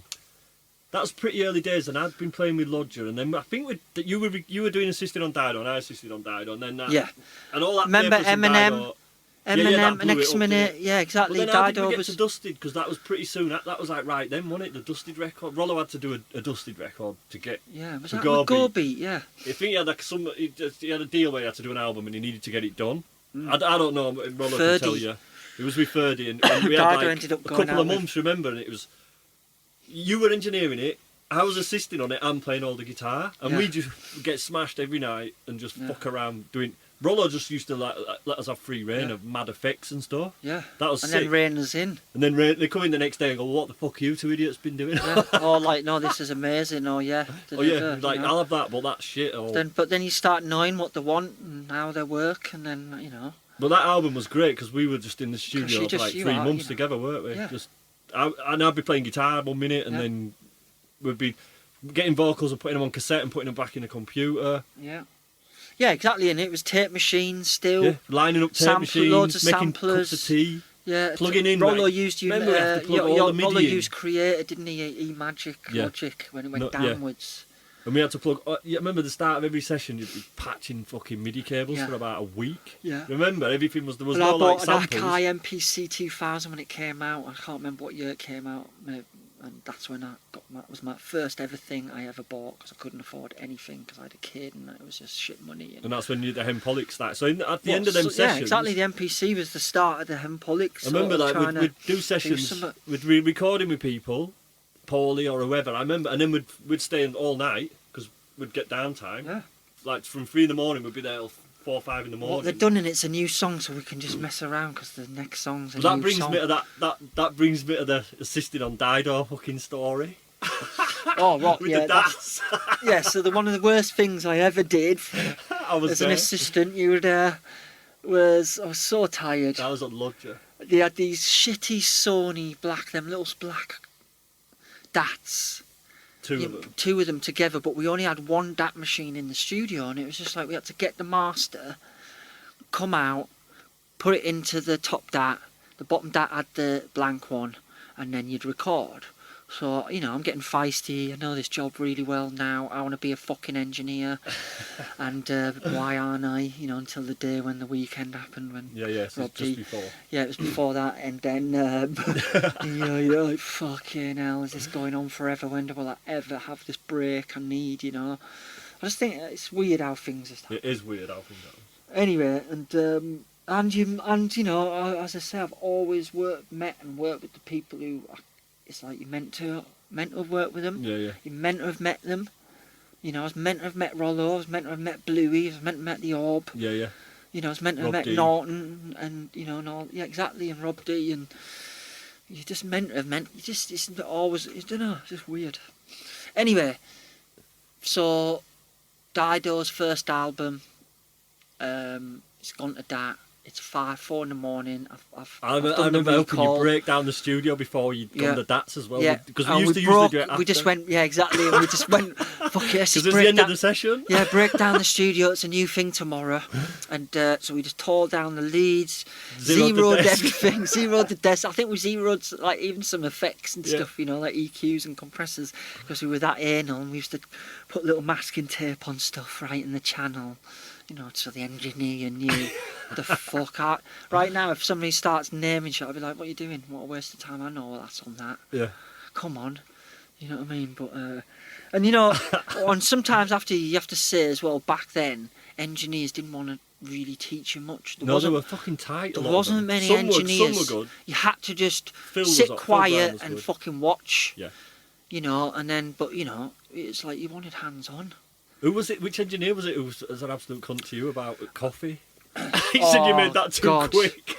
There was a producer who I was stood behind him, about 4 foot behind him, leaning against the back wall, and he was on there's the desk in Studio One, wasn't it? Down, looking through the live room, and then there's a step, and then all the outboard was one on a step behind, about foot high, nice carpet curling round, and then it was all the outboard, so the engineer just spun round. Yeah, just. And it was all there, and then there's all a desk above your head, like that's like head. neck level, wasn't it? Yeah, or yeah. head level, and then that's where the producer would sit on the Star Trek chairs. At the top. Yeah, and then there was sofas where the Pet Shop Boys would sleep.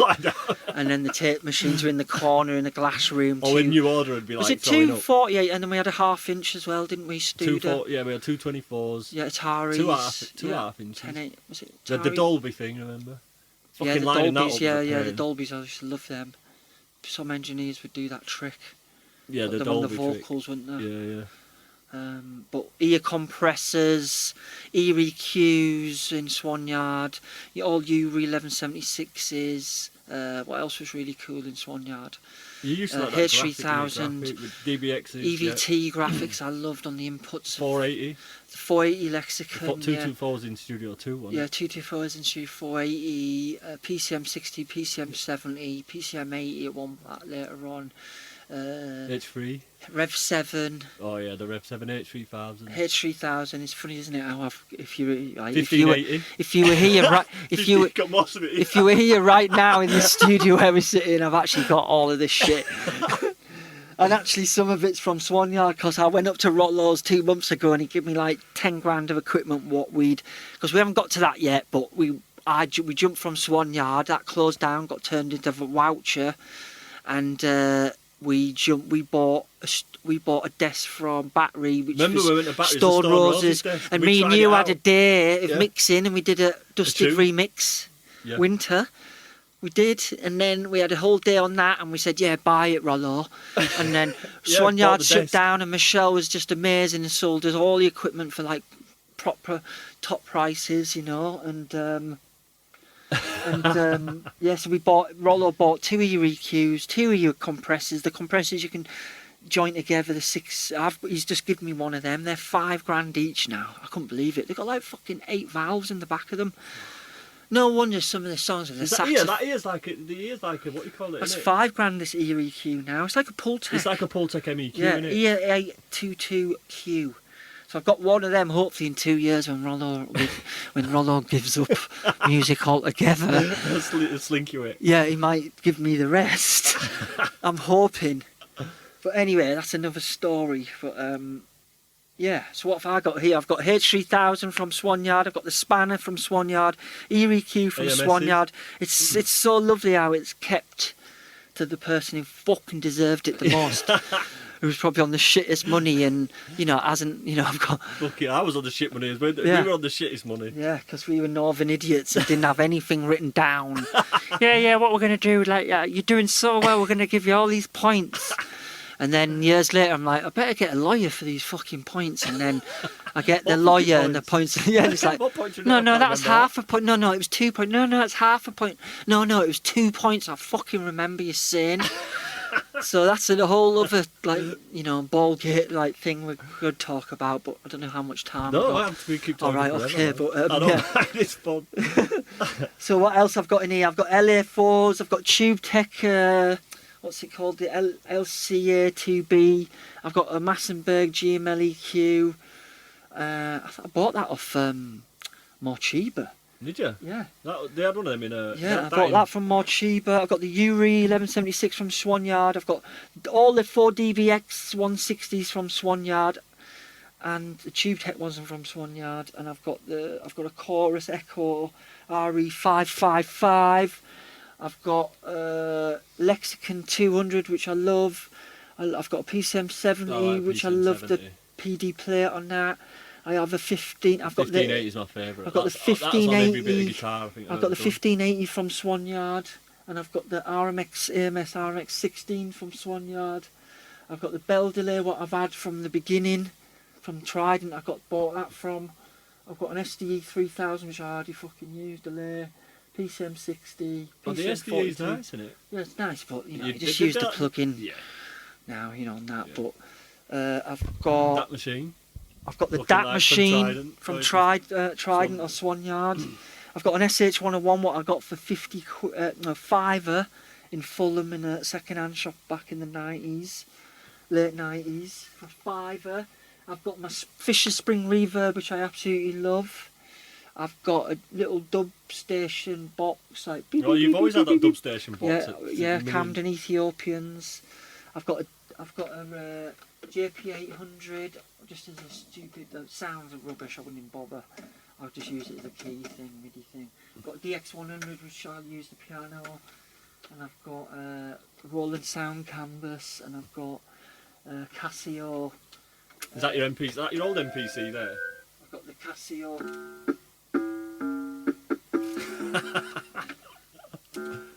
What's that?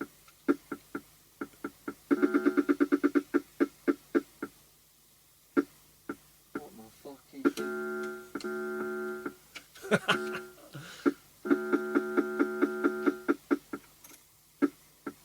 Oh, fuck it. Sling Ting Casio. I've got the Yamaha CSO1, which I just love. That's fucking brilliant with my SH101. That's a wicked studio. So, you know, it's left field sounds in a way, I would say. Like, you know, it's no Nord. So then I've got a Juno 106, which I never use because I don't really like. I want the Juno 6 or the 60, really. Yeah. That's the one. So after that, we went to... Was it Protocol Studios where you went? Sorry, my desks, I got... The AMEC BC2s, I've got two of them joined together with, I've got an Otari tape machine, which I do a lot of my mixes go to that, stem, like drum. I always stem, I'm a stem mixer now. I love stem mixing, because, you know, you can't get everything done in one day sometimes, and sometimes just capture that moment, see what it's like days later, fuck with it, save it, go back if you need or not. Yeah. You know, but I always do stem mixes now. So yeah, my albums like end up going now, like they go to my Otari 8-track, half-inch, but so drums on one stereo, bass on the other. Sometimes the horns might be on top of that because then I can maybe separate with EQ, filter and that.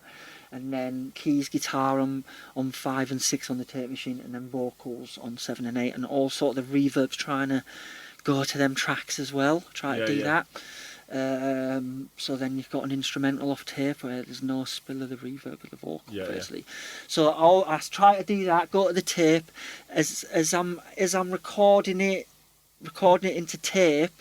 I'm recording on tape, but I've got the 4 stereo tracks on Logic in record with the tape machine output straight in. So you're going straight back in tape. Yeah, exactly, with the volumes down. You know what I mean? And just straight in. And then I get that in one go, and then because I'm running at 48 or 44 kilohertz, so then I'll stop that, get my mix, then I'll load up a new Logic at 96k, and then I rewind the tape, play the tape, put that into 96k in the 4 stereos, and then I mess about with them stems overdub. Yeah. But you know, it takes me a day and a half or two to get to that. Stemming bit on the tape, you know, so normally I'm a day and a half a mix, really. But then some songs, you know, fucking hell.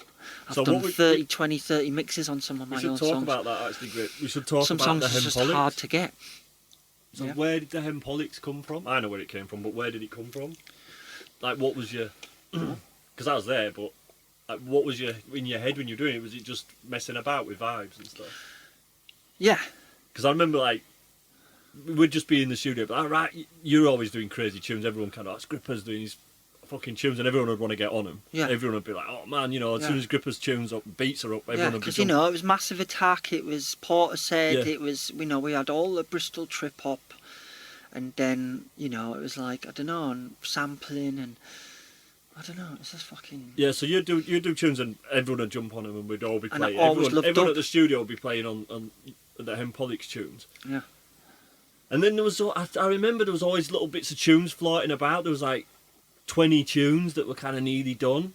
And then we'd all sort of said at one time... The art of finishing songs, shit, man, it's an art. You've got to learn that art, haven't you? Because that's it, you know, like Rollo was unbelievable because he was an entrepreneur, because he was a fucking manipulator.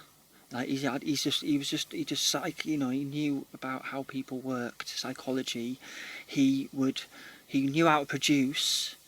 He had a good ear for that, and he knew what team to put together to help get to where he wanted to get. It's like get that guitar, that drum. Yeah, exactly. Because his dad was a publisher, and his dad used to go, "You work with him, mix that together, and make this happen." You know, and so his dad, he was brought up with that. You know, and so he's always been King Rollo. You know, he just could fucking mix. He could he couldn't mix, but he could produce. He could do all the business all day. He was on the phone all day doing the fucking cheeky records. Yeah. Sorting Slinky shit little, out. yeah, all the sorting all the, and then, it was amazing. Really, you just all of a sudden it's like you're working on stuff. Next minute, I beef with the fucking Faithless and the songs all over the place, and it was just good days. Good days, in a way, yeah. It was hectic days. The studios were like busy. It was like one album after another and it was a team, it was always good. It was just. It was like a crew of people. Yeah, like with everyone. I don't know what it's like, but I'm on my own a lot of the time now. But back then, man, you were a team of people. And it was like this working all off each other, Lennon McCartney. Everyone knew kind of what everyone else was good at, so you just get them in and bang, tunes. Everyone would just be doing their thing, coming in, doing their thing, going out, coming back, doing their thing on different record. Another album would come up, different artists, different production. In there, fucking guitar, you'd be mixing it. Yeah, exactly. All the different sessions. We can say, what can we say about our assistant as well? It's like Adam F. I remember meeting Huggy Bear. He was doing some overdub for Adam F. for this, his first album. And Huggy Bear, Starsky and Hutch.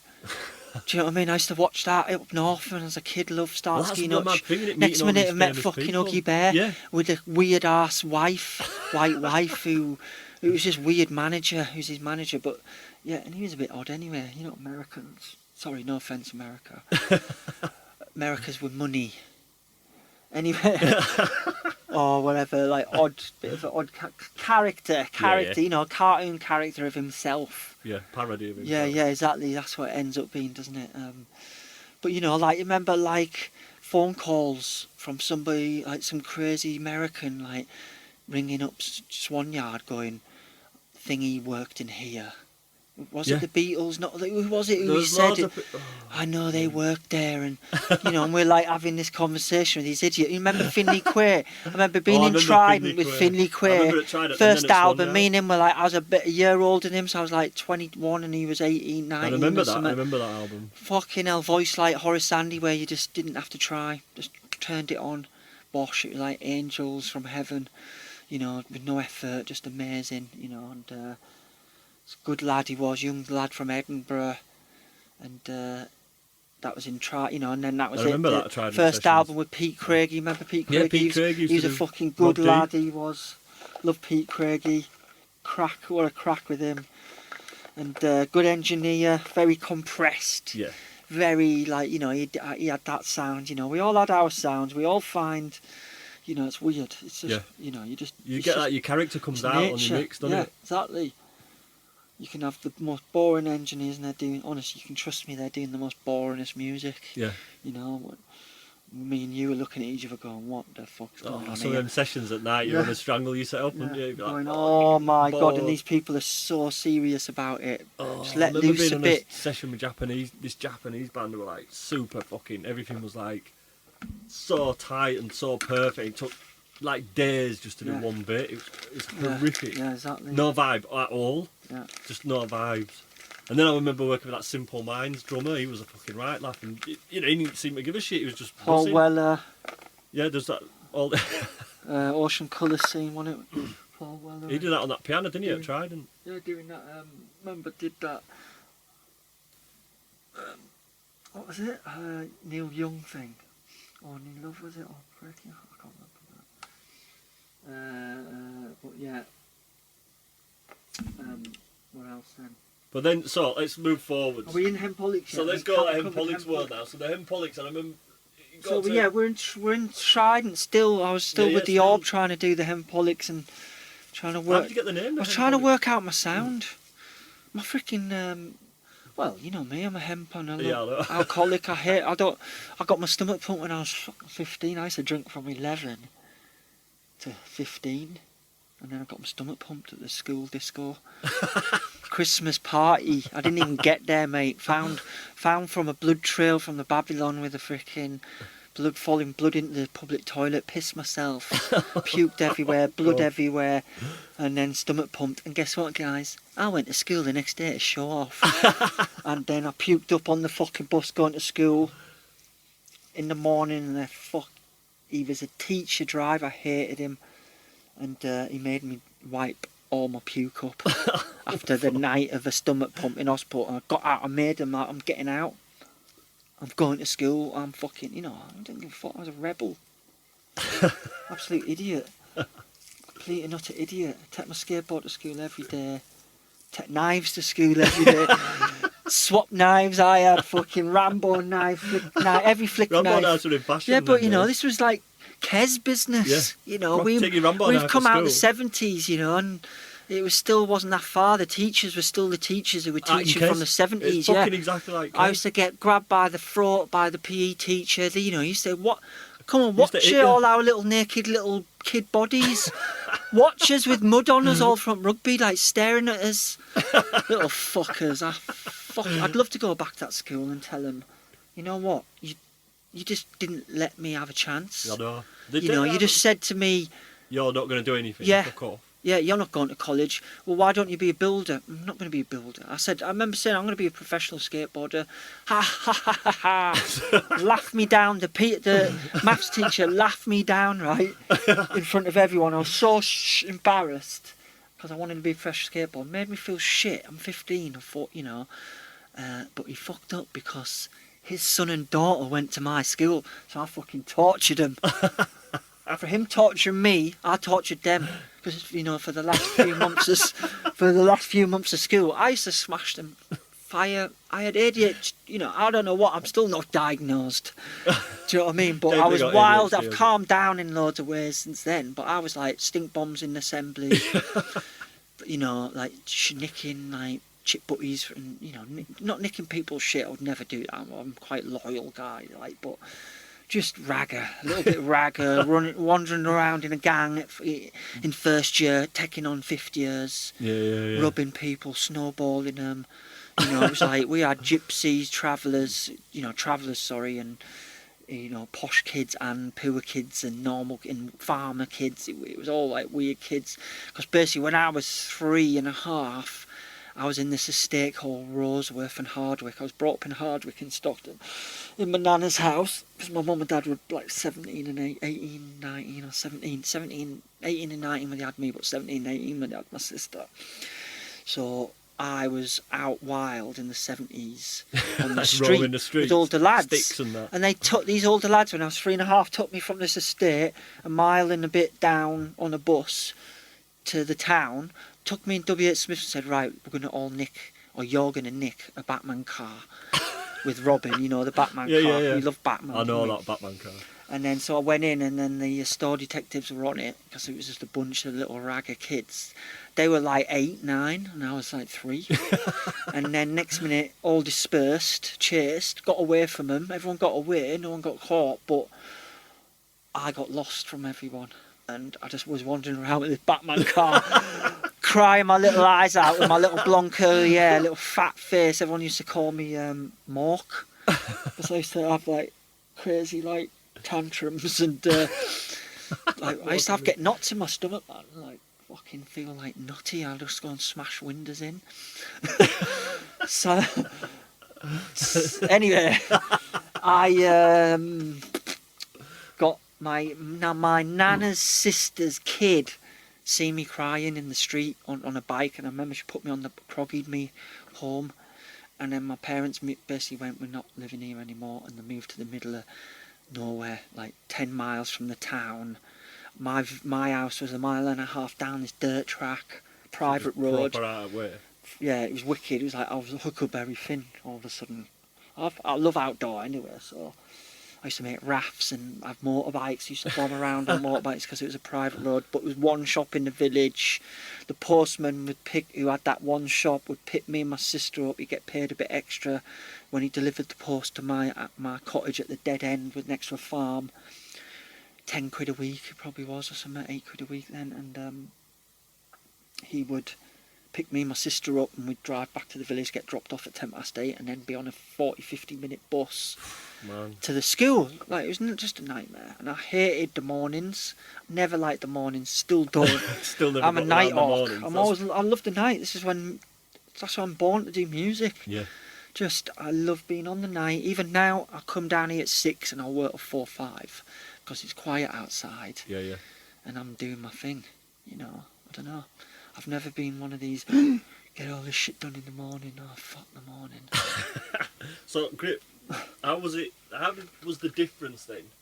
Coming from purely a studio and the kind of production and writing background to playing live? Because I remember because to me that was totally normal. It's like, yep, that's the kind of shit I do all the time. And I remember when the hemp started and we started rehearsing hold on. So the Hempolix, it was like these demos I was trying to do in the middle of working full time as an engineer and having a kid. So it was always just these ideas, and maybe this one day could come into this light. I'd always had this idea of Hempolix was born from having an idea of doing all these types of music with one sound, in a way, and trying to stitch it all together. But it's like I've just got sick of albums where it's just like one long song. The whole album just doesn't sound every song sounds the fucking same. Yeah. You know, and that just used to drive me mad, you know, from working on them. I know. You know, and, I know exactly. you know, and just going, fucking hell, this is the middle eight, these two songs are the middle eight, this is the verse, this song's the verse. Yeah, it just this is the album, the album's one song. Yeah. And I used to get sick of that, and then I was just like, and I like working with people and going, right, we're going to not do anything you fucking do. Because, I don't know, when I was younger, right, when the Top of the Pop days, the Tube days, I always loved the middle eights. Middle eights are always like, oh, why doesn't the middle eight go?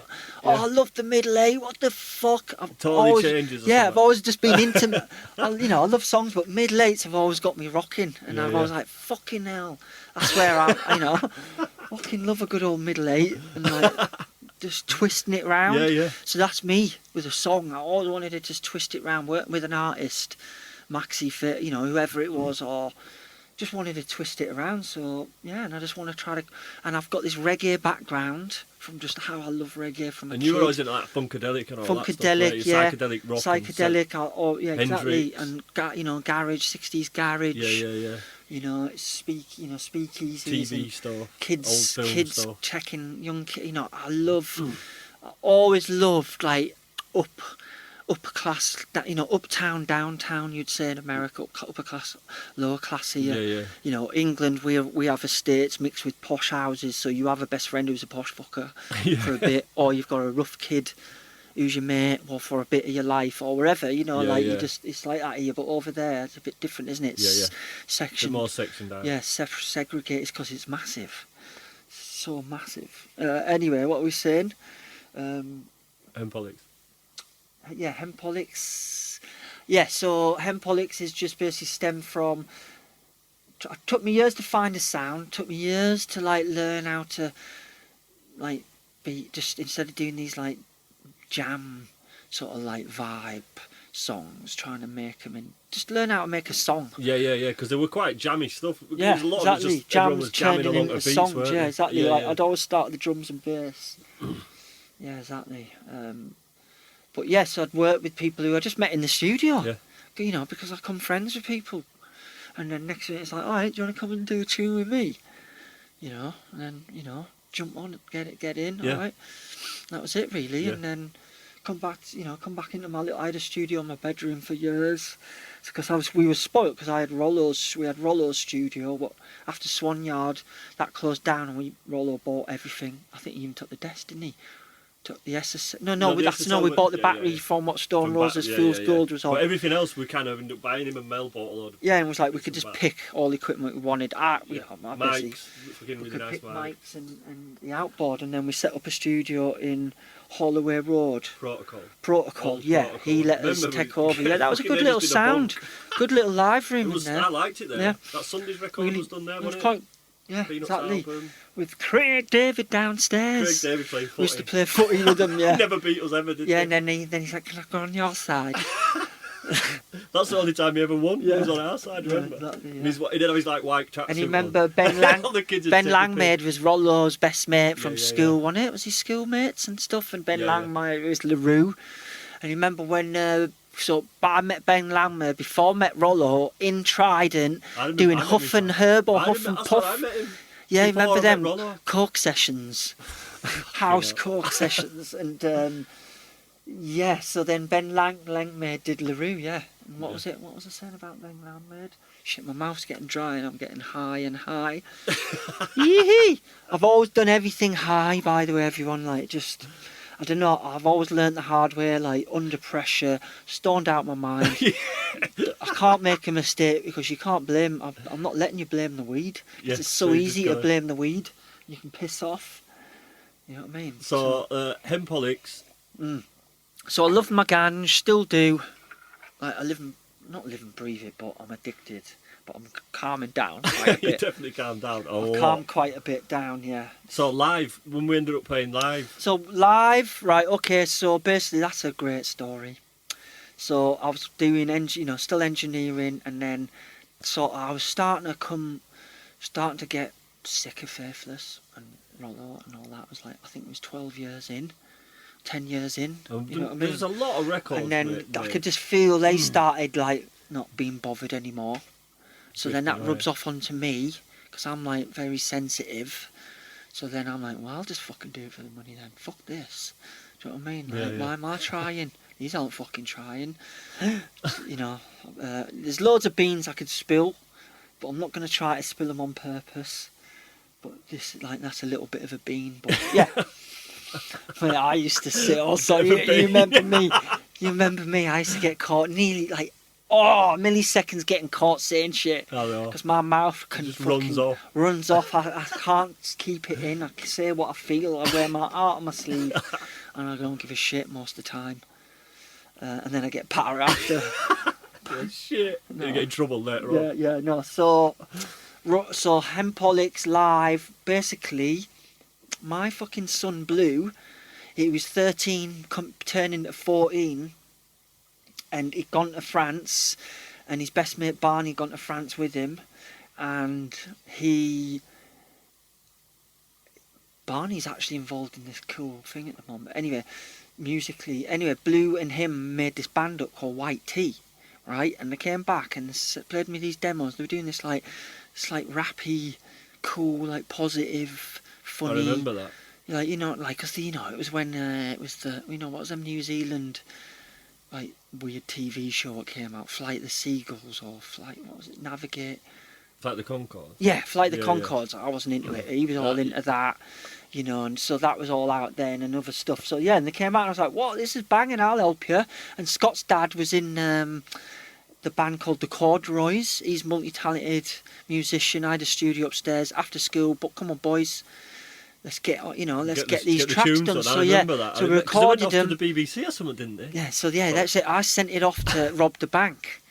So because remember Rollo signed some. We did a tune with Sunday Best, and it was like Rollo helped Sunday Best get signed to BMG because Cheeky got signed to BMG for millions, remember, and died off. Yeah. The second album and stuff. So anyway, and Mel Medallion, bye-bye. Rollo was like, I want to control this myself. But then you go and sign to a big label, which is just swallows it up. But people are just, you don't see you can't see it, but... Well, people will say that. But then it was just meant to happen anyway. It was meant to happen that way anyway, Who am I to say shit? But, so Blue... All of a sudden, Rob freaking... He had the Sunday... He took over from the Sunday Evening... what's his name? Who died... I know you John Peel. John Peel, yeah. John Peel. He took over John Peel's show, so I sent that, and next minute his producer's like, we want this. I'm like, huh? And then he's like, come and play live this day. And it was actually June the fucking 10th. It was before June the 10th. It actually got played out on my son's Sunday night, and my son's 14th birthday was Monday. And he played it at like midnight or 1. It was crazy. You know what I mean? The coincidence in that. But it was Maida Vale. Yeah. John Peel studio. I couldn't be bothered with a drummer then. Made it easy. Sax player, trombone player, and MPC, which I was on. And then Scott was playing the guitar, I think, or keys. I can't remember now. Keys, I think. Yeah, I keys. I think. Did you play guitar in it? No. Not live. No. So then it was basically my son and his mate went in and they literally smashed it, and that got me, because basically I sat at the studio going, I'll never be able to get on stage. No, That I is was just- saying, I remember that saying was it to shan. Luke, like, we've I'm got to too fucking shan. start a live Even though I'm thing. freaking Gemini, and I'm quite love being quite like, I'm not bothered. Like, honest now, it's like duck to water to me. I don't even give a fuck. I'm out the front smoking a joint, chatting to someone. Basically, back to when we were younger, I said, the bands, Finley Queer, Skinny, all them, and you go and see them at Glastonbury or Faithless, and they'd be like, oh no, we need an hour. Loads of bands need their hour, need something to get together before they go and do their magic stage thing. There. Mate, we're for, I don't give walk a out fuck, man. I'm just like, come on, let's have it. That's my attitude, and it's work, and let's perform for this hour and 10 minutes. Some gigs it's like, fucking hell, hurry up songs. Some gigs it's like, I don't want it to end. Yeah. And I'm proud as punch because every song's hit the mark, and normally when that happens is because you're getting the feedback from the it's all about the feedback, the venue and who's turned up, you know what I mean, and they're getting it, and and it's just like, it's just one great like circle, you know, of energy. And then some gigs are like, get me the fuck home, like somebody's shouting right something, now. To and the vibe's dead. Nubia, you're Beyonce. You're like, what we're doing here, somehow we've got this dodgy gig. Anyway, but that's the... But, so that gave me the confidence to go, you know what, I'm going to get the band together. Because I got all these demos, let me try to find out, but me, I finished like 20 songs before I went, this is There's more than 20 songs. I remember you sending and then went, right, let's pick the best bit. Let's pick the best bit and make 12 bits. songs. Yeah, exactly. And let's make the best 12 songs. That changed over the years. And then I don't know about Then we just got that we booked a studio, didn't we? I was like, right, fuck it, let's just book a studio and rehearse and get everyone in. Yeah, and we did get a pretty tasty band together, pretty sharpish as well. It was good. And the songs were pretty good. And then it was we did 5 gigs. Remember the Cobden Club was the 5th gig. That was we did play Brixton first. Cobden Club. Brixton was the first gig. That was wicked. That went down a storm, didn't it? Remember? Supporting the Herbaliser, Big Up Herbaliser was our first gig, and then what was it called again? Not the Fridge, not the Wardrobe, not the. I remember doing Academy. Cobden Club because that Cobden Club was what a sound! Yeah, that sounded fucking. That was like that was like because we needed to do that gig. I remember the guy who ran it was like, I've never heard anyone except Amy Winehouse sound like this. You know what I mean? I was like, what? Yeah, we were on it that night. I think. That anyway, Club. Anyway, the vibes were up, and then we next minute, because I knew Faithless were doing a tour. I mean, I didn't have a manager, I didn't have an album. I literally burnt some CDs, like vinyl CDs, and pressed them myself. Bought a printer with colour, made some T-shirts. Didn't have a plan. Just too stoned to have a plan. got a little minibus. Rented a massive fucking sleeper thing because we couldn't afford a hotel, and we followed Faithless from bloody. Oh, that was hard work on it. We did England tour, but it was. We started off in Europe. We went first gig. You came up to my house, but it wasn't. And then we drove pick everyone up, and we went on the ferry, and I think we were in Belgium the next day, and then we were in Cologne. Just driving, I was fucked. I've been working my ass off. I just slept for like 2 days. Yeah. But that was mad. And it was great. Like I thought we sounded, it was good to see all them years of listening to like them tunes just coming alive on stage, and it was fucking good. Like it was like, oh wow, that's gonna work then. Yeah. So then after that you managed to get you. I mean, we had some gigs where we were like the kids who'd gone with the mums and dads to go and see Faithless were saying, we like you better than Faithless, and that just inspired me. It was great when we see the people outside the gigs and they'd be fucking... And even like when we were on stage playing, they'd be buzzing. That was like an eye-opener, wasn't it? Yeah. It was an eye-opener that it went down so well. It was like... Exactly. Which you knew it would. Yeah. I knew it would. Yeah. Straight away I was like, this is going to be wicked. Because it's so different. Yeah. Exactly. No one else was doing that kind of thing, and it was all like really organic as well. Yep, exactly. All just time made it happen. There was no rush. I did it a bit too slow, probably. But you know what? I've finished the 3rd album now, and this was a treat to make. There was only one song, "Wicked World," what tortured me, but all the rest were pretty good to do. But the first album, it was the maxi jazz song was really hard to do. And the Roadside Paolo Nutini because I always wanted the demo vocal. He just did it with so much purity in his vocals and his heart. But he was just I've changed my vocal style. We just had massive fight. That was one of the reasons. Sorry, pal, I don't give a fuck. That was one of the reasons why the album took so long to actually get out, because I wanted Roadside and Maxi on. For some reason, I just knew it just fitted. Yeah. I had the order. We knew them. It was like I needed to get a bit more press, organic press, because we had no money, and so I knew that might help a bit. Even though it didn't really help a lot, but you know, it was the reggae what did it. It was my love to sing and the Boss Cotton style. You know what I mean? It was them tracks actually, and Serious really. And Serious was Reggae Roast. It was a demo. That was a demo before, I didn't finish it. I didn't finish it when I gave it a Reggae Roast. It was a demo from my bedroom. Is that Horseman on drums on that one? No. Yeah. No, I programmed that drums. Oh, did you program that drums? He did the new version. He did it all right. Okay. He's done the new version, but which now I've got Craig.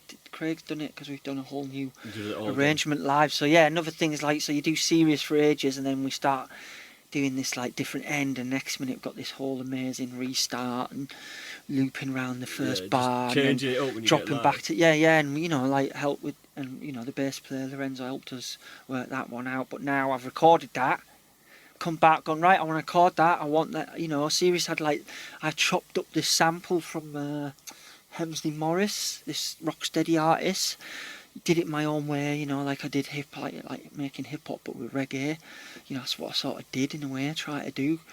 And then so then now I've done that but played it all live, because we played it live for years. Now I've done the live version but made it studio live version. Made it sound like done this new arrangement, and now I've got Maccabee on it. We did Serious, got Newbie doing backing vocals because Dan and Newbie do it live. Done this whole new arrangement, no samples, all played, and I was like, you know what? I'm gonna send this to Maccabee because I fucking love I've always loved Maccabee's lyrics. I think he's like one of the best reggae poets out there and lyricists at the moment, and still from the 80s. I used to love him, from Indian Chick. Anyway, he got it. I spoke to him on the phone for a bit. Next minute he's wrote this song called One Law for Them, and it's just so current, so now. And I've just got the artwork yesterday from my boy Omar in Mexico. Big up Omar, love you. It's fucking wicked. Here, I'll show you in a sec, Gadge. One Law for Them. And so when's the new album out? Looking with the scales, right? It's got some scales. Did you do all the artwork? Yeah. So I've kept all the artwork, the same artist. That's honest. I stick to my guns, mate. Yeah. It's like, it's weird, right? When I thought of the Hempaholics name, when my cousin Ben was in the Isle of Wight, he said, "What? Alcoholics were out." I think we were listening to Alcoholics on a CD, the band Alcoholics, and he goes, "Why don't you call yourself Hempaholics?" I went, fucking yeah. So then as soon as he said that, I went, yeah, and it's going to be called Kiss, Cuddle and Talk to You, and I want Volume 1, Volume 2, Volume 3. I think maybe it's to do with Soul to Soul, or it's all to do with my Electro 1, 2, 3, Volume 1, 2, 3. I was obsessed with all them when I was a kid. You know, Roxanne Shante, you know, just all this 808s and these little, like, what turned into Acid House, you know, the white boys got hold of them. It's fucking great, isn't it? But I used to love Malcolm McLaren, Buffalo Girls, because honestly, Mark McLaren, he's a big inspiration because he's such a crossover guy. Yeah. He was a genius. Yeah, punk, he's a media manipulating genius, and he could make music. Yeah. I don't know what his sessions, but Madam Butterfly, Carmen, you know what I mean, doing opera and then doing Buffalo Girls. Yeah. Walking down the street in the Bronx and seeing, you know, and this is a posh fucker. Proper posh dude. You know, these are posh. Honest, I keep looking at the Sex Pistols in the King's Road and I'm like, sure the Sex Pistols aren't posh. Because they're, like, what they're hanging about King's Road for?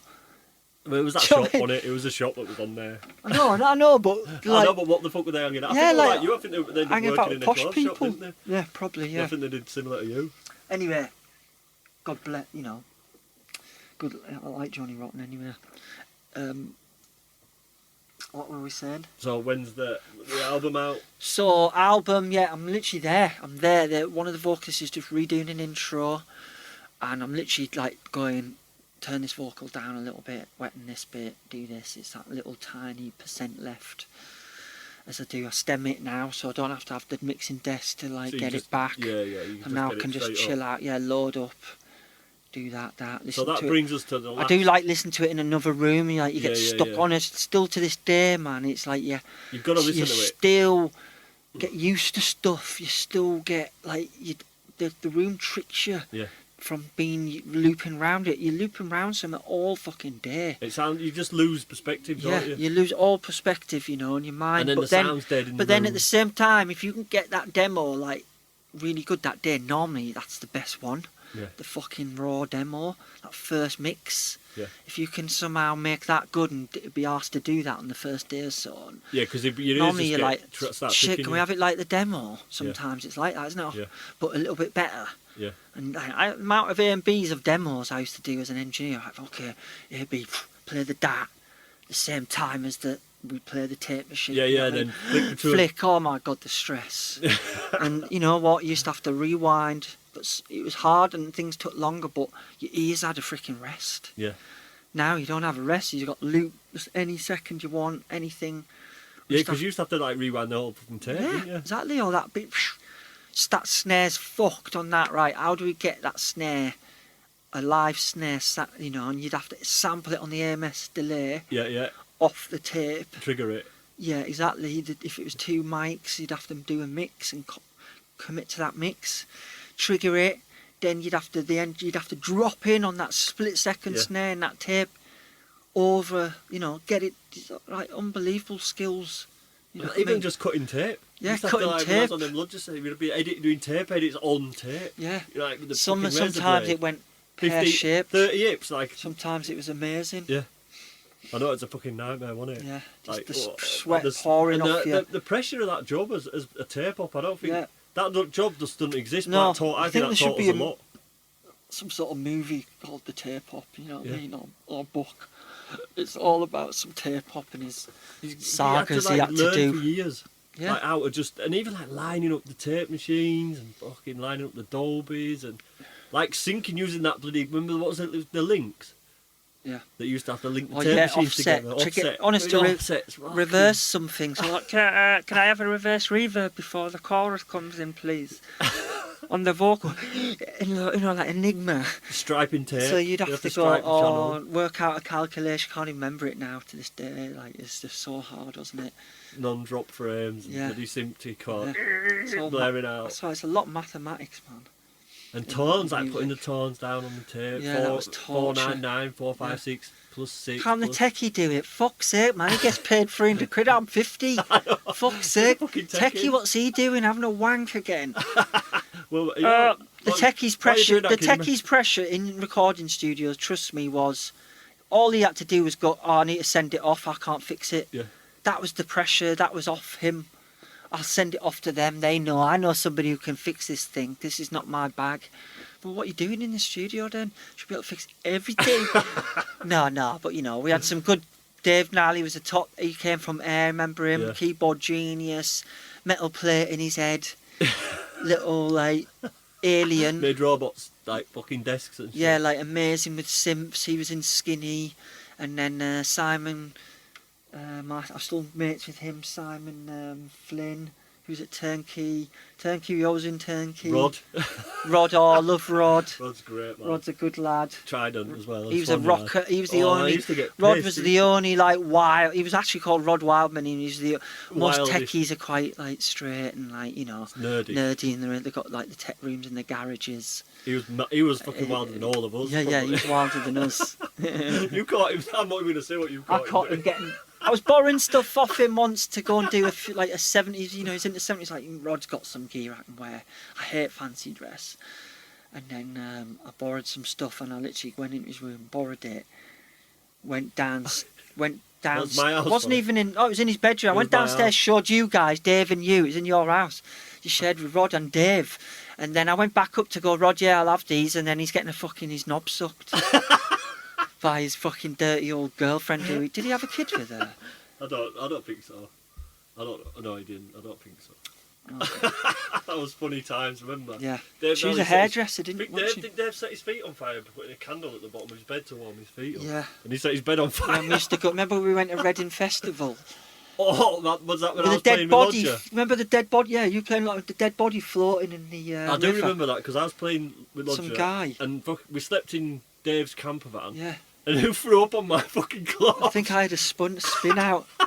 You threw up all over my clothes. Can't do alcohol. So that's why we went to go to Reading, and that's where we see. Was there a body floating in the river? Or There was a something? body, yeah, that floating in the river.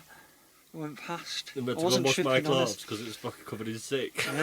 Yeah, you're chatting in the night. Yeah, me and Was Dave Ben had there as well, like? me and Dave had the top bunk. It was my cousin Ben, I probably. think your cousin Ben and we was there. sneaked him in, and that was all like pressure and hard work. I can't remember now. Did I get you in that festival? I think I got you in, didn't I? I think so, yeah, we all got in. He's getting everywhere for now. I know. You used to go. I'm off to fucking Glasgow. I ain't got any tickets. Just climb over. Yeah. Right, when I used to live in London, go to Glasgow, right, and all I had to do, once I had to go and buy a ticket, and literally walked up to the Holloway Road. There was a C&D shop sign next door to this thing. You went up the stairs. There was a woman, no queue, nobody. You bought a ticket. No one fucking knew from social media, and the BBC got there and ruined it all.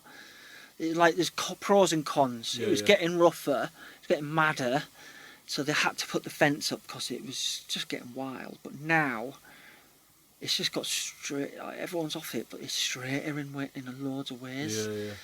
But I do think that just represents. I've always thought since I was a kid, Glastonbury represents Britain. Yeah. And like the festival I went to since I was 7, 8, I've seen it since, I remember 1989, I remember seeing, I was 7, 15, I remember staying up all night with my mates tripping, and then these lads coming around robbing out the tents. And seeing that was happening in 89, and then drug dealer, it's just got mad drug dealers, but there was loads of reggae then and stuff. No fucking reggae anymore, it's terrible. There's actually not many black people at freaking Glastonbury. They don't want to go in a muddy field, they're not daft, or pay a ridiculous price for the ticket, or not be able to get the... It's all got quite middle class, hasn't it? Yeah, it's like Hunter Wellies and let's go and have a little walk around Glastonbury. The black people walking around are the artists. Yeah. Mainly. There's a few odd. I'm not saying everyone, but just saying, like, everything's got commercialised. The streets are commercial now, like streets now, like the little businesses are gone. Yeah, even the fucking road you can't drive down it's just anymore. the same as the festival. It's not like, drive down that road, 60 quid fine, drive down that road, yeah. It's fucking gone mad. You can't go any streets anymore. Yeah.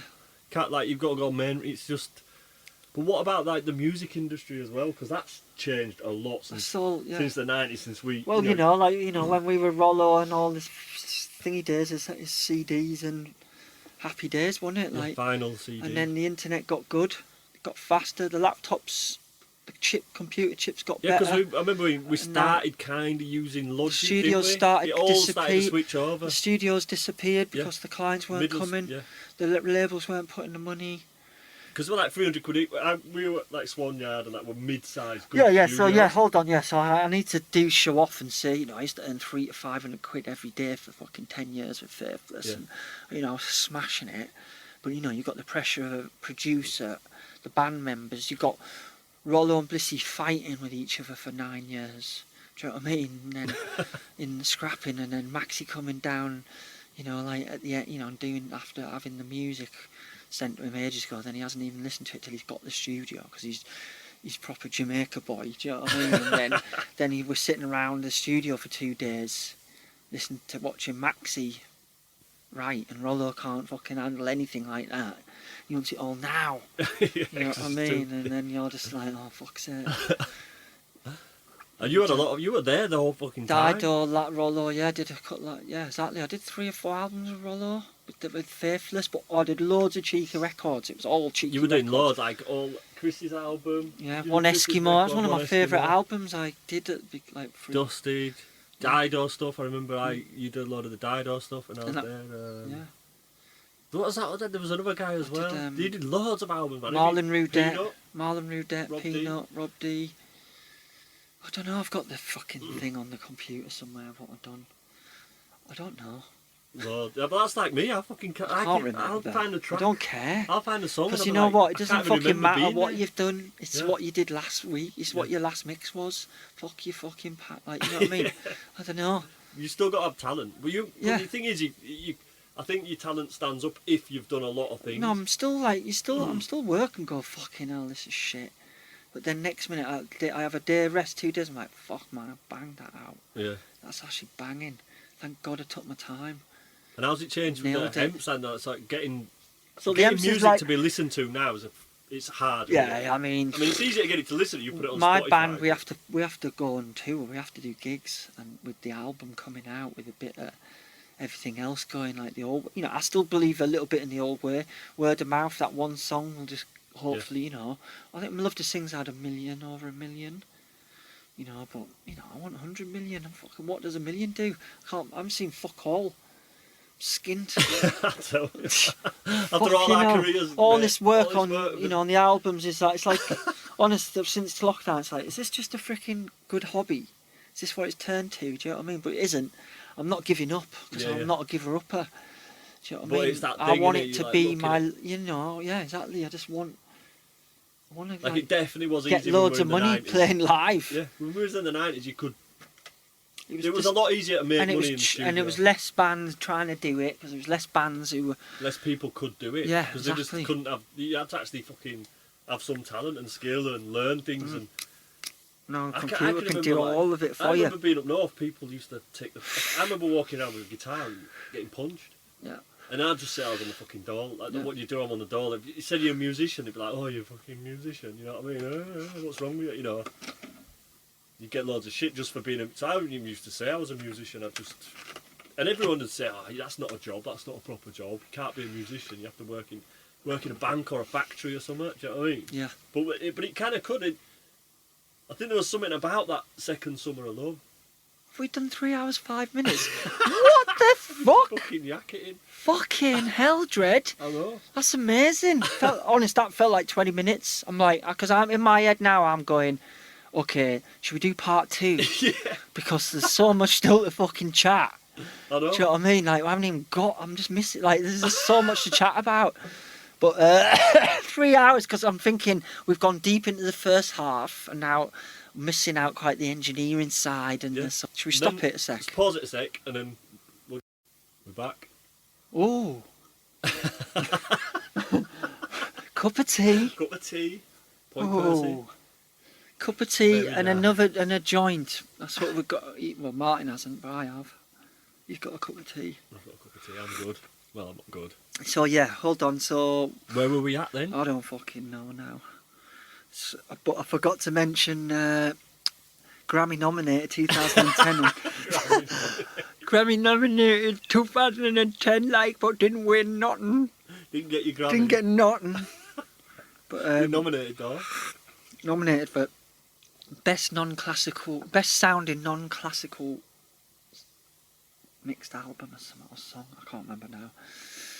And it was in LA. I remember that. It was in LA, and I got up and looked on the internet. I went, I'll go back to bed now. Go back to bed and book my Mexican chick. Oh, fucking remorse. Right, so let's talk a little bit about actual sound engineering. Like microphone techniques. Microphone, I don't fucking know, man. What's your favourite mics? First of all, I love mixing. I love, like, I know you're the mixing engineer. My forte is finishing a song. I do love that whole hard-ass journey to the top, finishing that song through thick and thin, work emotions with the artist and or me, and putting my little flag on the top and going, fucking done that. It wasn't that easy or wasn't that hard. I don't know, I just got this thing about that. Just because all 12 years with Rollo, mixing, like making sounds, mixing, like sections, mixing. And your mixing's more like, it's kind of like writing, innit? It kind of adds, it's like... It can, yeah, exactly. That's why I was getting offered all these points. Engineer, I think. Exactly. And I learnt recording now. Well, now I've got this studio here, and I've built my live room. I've bought all my mics. Like, I've got a drum kit now, just set up. I've got a mic desk set up, going straight into the computer. An AMEC BC3. Got it at the bottom of this church in Edinburgh. It's fucking brilliant. And I have all the mic ties going from next door into my mic desk, and that goes direct out of each channel into my computer's input, like balanced input. So I get the mic pre of the AMEC, and then I've got my two BC2s, which are from Match of the Day. So Match of the Day, which is a football thing I've been watching, it's been around since Dot. I've been watching since I was a kid. These were the sub-mixes in Match of the Day, and basically it all went digital for, I can't remember how many years ago now. And they cut them, this guy basically cut them out, you know, he's getting paid to empty the room in studios. It's on the actual thing. Studio TC5, TV Centre. These desks have been to loads of Olympics. And the summing mixers, to me, they've got a bit of EQ, but I don't really use the EQ too much on them. But they've got two buses each channel, and the left and right stereo channels, which was a nightmare for every compressor has to be sort of stereo. You know, I want the 1178, not the 1176. Yeah. I'll use the 1176 to go on the mic channel to record. But not on the master. On the insert. On the stereos. Yeah, or I might put it on the lead vocal, you know, at the end or whatever. But so what would be a vocal chain for you? Vocal chain for me would maybe be the SM7B, like for rapping or for like, I don't know, it just seems to be really good. Yeah, it's rock, isn't it? Rock, like a lot of rock music. Michael Jackson used it. Exactly, it just gets rid of all that bottom end. Yeah. What you think you don't really, you know, if these are for clubs, the bottom end is just like, oh my God. I remember going, like, we used to, like, with Rollo, we used to work on a track, put it down Friday, get it quickly mastered at Exchange or well, I can't remember, or in Chiswick, Metropolis, yeah. And then Blissy would be DJing in Friday night, the Gallery in Turnmills. Paul Tall, they had a studio up there as well, I remember going there. So me and Rollo used to go there, going right in the middle of the fucking dance floor, and she you know, we'd know she could be playing it now because we're in the DJ, but we're going to play it now and we'll go in the middle. We'd go in the middle, I remember going in the middle. I think I'd recorded I think I'd used a U40 because Maxie was really good with a U47. 47 FET. Yeah, exactly, he was good with that. But they're fat. And then, was that what was that Neumann we got in the end? That big one with the cradle, what came out in 2000, what Dido loved it, wasn't it? I know which one you mean, but I don't know. Fucking can't remember the name. I didn't give a shit about it. I'm terrible with names. Terrible with names of songs, by the way. I'm good, I know all equipment names, really, because I'm just, a bit of a geeky sort of thing. I love buying stuff, but not really. I'm not bothered. I just don't think it means too much. I don't know. I'm just dyslexic as well, probably, and not confident with names and words. I fucking hated school. I didn't have one GCSE. I didn't pass nothing. Yeah. No. Fucking nothing. I stuck my fingers up and went, fuck off. Get away. Get out of my life. Well, what were you saying? You were saying something about standing in the middle of thing? Huh? Middle of the dance floor with the tunes. Oh yeah, back with Rollo, and we used to, and then Max, and then all of a sudden Max's voice come in, it'd be this, oh my God, the bottom end from his vocal. So from then on, it's like I just cut it. Just cut 170, 160, 180, 190, you know what I mean? Just cut it. Because, you know, maybe, you know, if it's, you know, it's only going to just be for some... Yeah, nice little jazz thing at home. Yeah, exactly, but not like, no. Yeah, big fucking club, really loud, you don't want that. And it was just like... like, oh my God, I was so embarrassed of myself. But, you know, you live and you learn, don't you? You're learning every day. I'm still learning all the time now. Yeah. It's one of these types of arts. Well, you kind of have to relearn because everything's, you know, computers now, we've got all these... It's what I found quite mad is... No, but songs are songs still. Yeah, but you get your computer up and you've got an 1176 that we used to use in the studio with our hands. It's kind of in the computer, sort of. It's like, it's mad, isn't it? Honest, like nearly on every Logic track I use, I have an SSL G I like channel. the SSL. Yeah, but you were the master of the SSL. Yeah, because I just G, weren't you? exactly. That's like, got where you brought grew up on. So I just know exactly what everything. You know, that's why it's good. Is it any good? But then, you know, sometimes I put plugins on and I'm like, yeah, it's wicked, and then I go, let's have listen to it off, and then put it at the volume, match the volume, because remember, you get tricked all the time with volume levels, and you think, oh my god, it's better. And it's just because it's turned up, and it's worse. Fucking take them plugins off for the shit. Do you know what I mean? Because sometimes it's just. Yeah, I get that all the time. You know what I mean? Like There's ones that are good. We've just watched the Beatles thing. How fucking, you know, I don't know how they mixed it now, what we heard then, but when they were mixing back then, you seen the equipment they had. Yeah. Do you know what I mean? It was about the mic technique, sort of. Couple of nice mics. I mean, they had everything. Tape. They had the best everything. Yeah. It wasn't like they were doing it on SM7Bs. No, they're Naumans, 67s, aren't they, all over it? Yeah, you know, just. And 47s. Yeah, 67s, 47s. But that was good about Trident with I fucking used to love their mic setup there. God, they had it was like Christmas. It was the two drawers, wasn't it, in the side of the live metal room? drawers. Metal, like bomb-proof they were, and there was a key. But I remember being on a session with Incognito, right?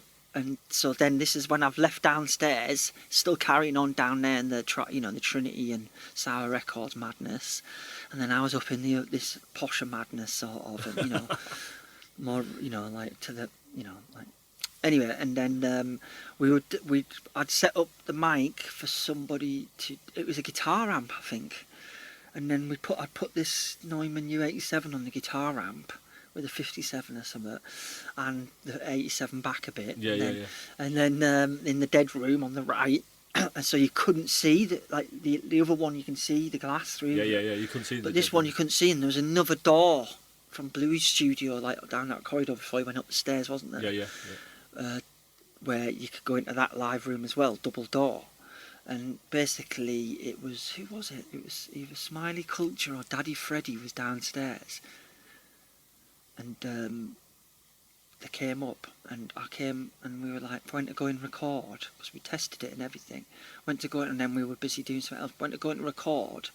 He's like, hey, why isn't it, where's it gone? And then I go into the live room, it's like the mic's gone, in the middle, just like in a few minutes of like setting it up, after 5 minutes, they've sneaked in from downstairs, come in and robbed this mic. I remember that incident. Fucking hell, who was there? It was Ange there. Huh? Was Ange there? Hold on, did we say about the Ange? Yeah, everyone was there, but did we say about the dats, wiping the dats? Did I even fucking finish that? I don't know if you even finished that. Fuck's sake. Shit, that's just come to me. Story. Quick, the dats. Dido and the dats. This is how random I am, man. Keep up. The DAT machine assisting back in Swan Yard, just before I was becoming an engineer with Rollo. I don't know how he gave me the job after that. But me and him wiped the desk, wiped the outboard, pulled the patches, and thank God my recalls were good then. So there's one DAT machine. Dido's like Life for Rent record of. Oh no, it was last day of the session. It was Gertz who hated me. Who fucking hated me because I got on better, and I don't know, and he just didn't. I don't know. We had like this clash, and he was like a little grassy little fuck, I thought. And then he was too like rigid for me. He was quite rigid, wasn't he? Yeah, but he was good. He's a fucking good engineer. He's a very good engineer. He knows what he's doing. He's like a little scientist. You know what I mean? But he had his Anyway, tried to get me sacked a few times, but no one can sack the Grippa. So yeah, I've gone in. The Sony machines are in this little like area. I've basically, you know, I said you put the master in the top one, the bottom one's where you put the safety. So it's a blank one. Sorry, you make a safety to a copy always. Yeah. So last job. So I basically this one time I've done I did it many times, this DAT machine thing, and this one night I basically put the safety in the master DAT, and I put the master in the safety, and then I just pressed play record, just went off and did my last bit of cleaning. Want to get home, want to see my boy. Well, really, I don't know, I just want to get home. and then I go back, and then I'm like, and I always listen to it. You just always we got taught you had to listen to it. There's like a proper routine of yeah, everything. exactly. Yeah, like so we had to like once you've done that, you go back and quickly listen to make sure it's just recorded. And I'm like, oh fuck, it was blank. I absolutely shit my pants. And there's no backup because it wasn't on half inch, done. was it? It was just and on it was that. Gertz and the horror, the and we dread. just broke everything down. The dread of everything. And you know what? Thank anything. Well, I don't whatever about God and Jesus and all that.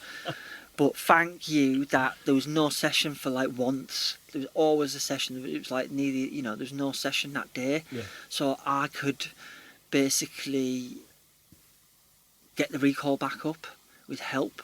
And there was something not right. Was it? And it was the VCAs. There was something with the VCAs on the channel of the Destiny. I wasn't quite used to that. I don't know, but just there was something I hadn't set the VCAs.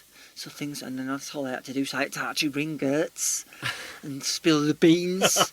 And Michelle was cool, she had a horror, but she was as long as I did it. So we got the recall back, and I did it. We did it without anyone being there. Like we just busy put it down. Rollo came in and was like, "Oh my god!" But then he helped, and then that was that basically. So it was all right in the end. I was very lucky. There was no session, and well, anyway, we could have just recalled it another day. Yeah, it's good job with it. Well, I remember Kylie Minogue coming in. I remember like she used to like literally lean onto the SSL with her arse sticking out. We all know Kylie Minogue has probably got the best arse in the world. So all the boys were just like, no one cared about the music at that point. It was just her arse. Just little things like that. I remember Finley Quay coming on his second album after he's had his Mercury prize. And he's had all this thing, and then he came in. And that was a Pete Craigie, and he came in to do his second album, Swan-Yard, after coming Trident. As Pete Craigie loved us a lot as well, the assistants, didn't he? And the looseness of Trident more, suited him, and then and Swan-Yard, and and Pete Craigie's in with, and I'm like, what? Back in with Finley Quay? Can't wait, I haven't seen him for ages. Oh my god, the ego from hell, the ego, Count Ego. Bloody hell.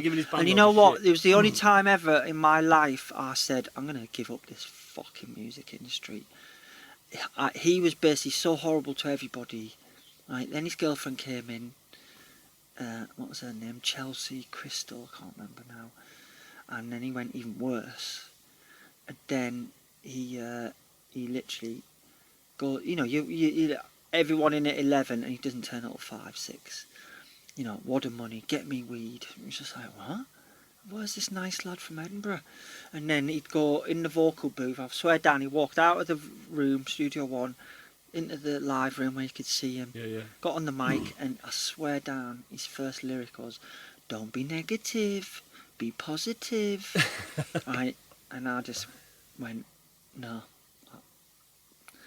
I don't like this industry. But the thing in the taxi that night, I'm gonna get a taxi or something. I remember. He wouldn't. He had to smoke a spliff in the taxi, and the taxi wouldn't take him. Yeah, I remember that, and he's kicking off, wasn't he? But anyway, that's like a bit negative. Not negative, but it's just people start believing. They start pooing in the toilet in the morning, looking at it, going, "Fucking hell, that's amazing." And you just start, I don't know if it's where we've come from or what, but we've never been like that. No. And that's why we're good engineers as well, because we don't listen to boring shit. A big part of engineering for anyone who psychological. want to be like an engineer who's listening, and maybe wants to learn it, and they think they're going to learn it by a course or something. A big part of it's like you've got to get on with people. You've really got to get on with people, and if you do, that's like a big part of it, isn't it? Yeah. You get on with people, and you do a good job. Get on and do exactly. And you have a laugh, and you work hard, and you get on with it, and you the have people to put the there hours you can in. trust you. Then that counts for a lot, man. And you've got to. It's not just about knowing the gear.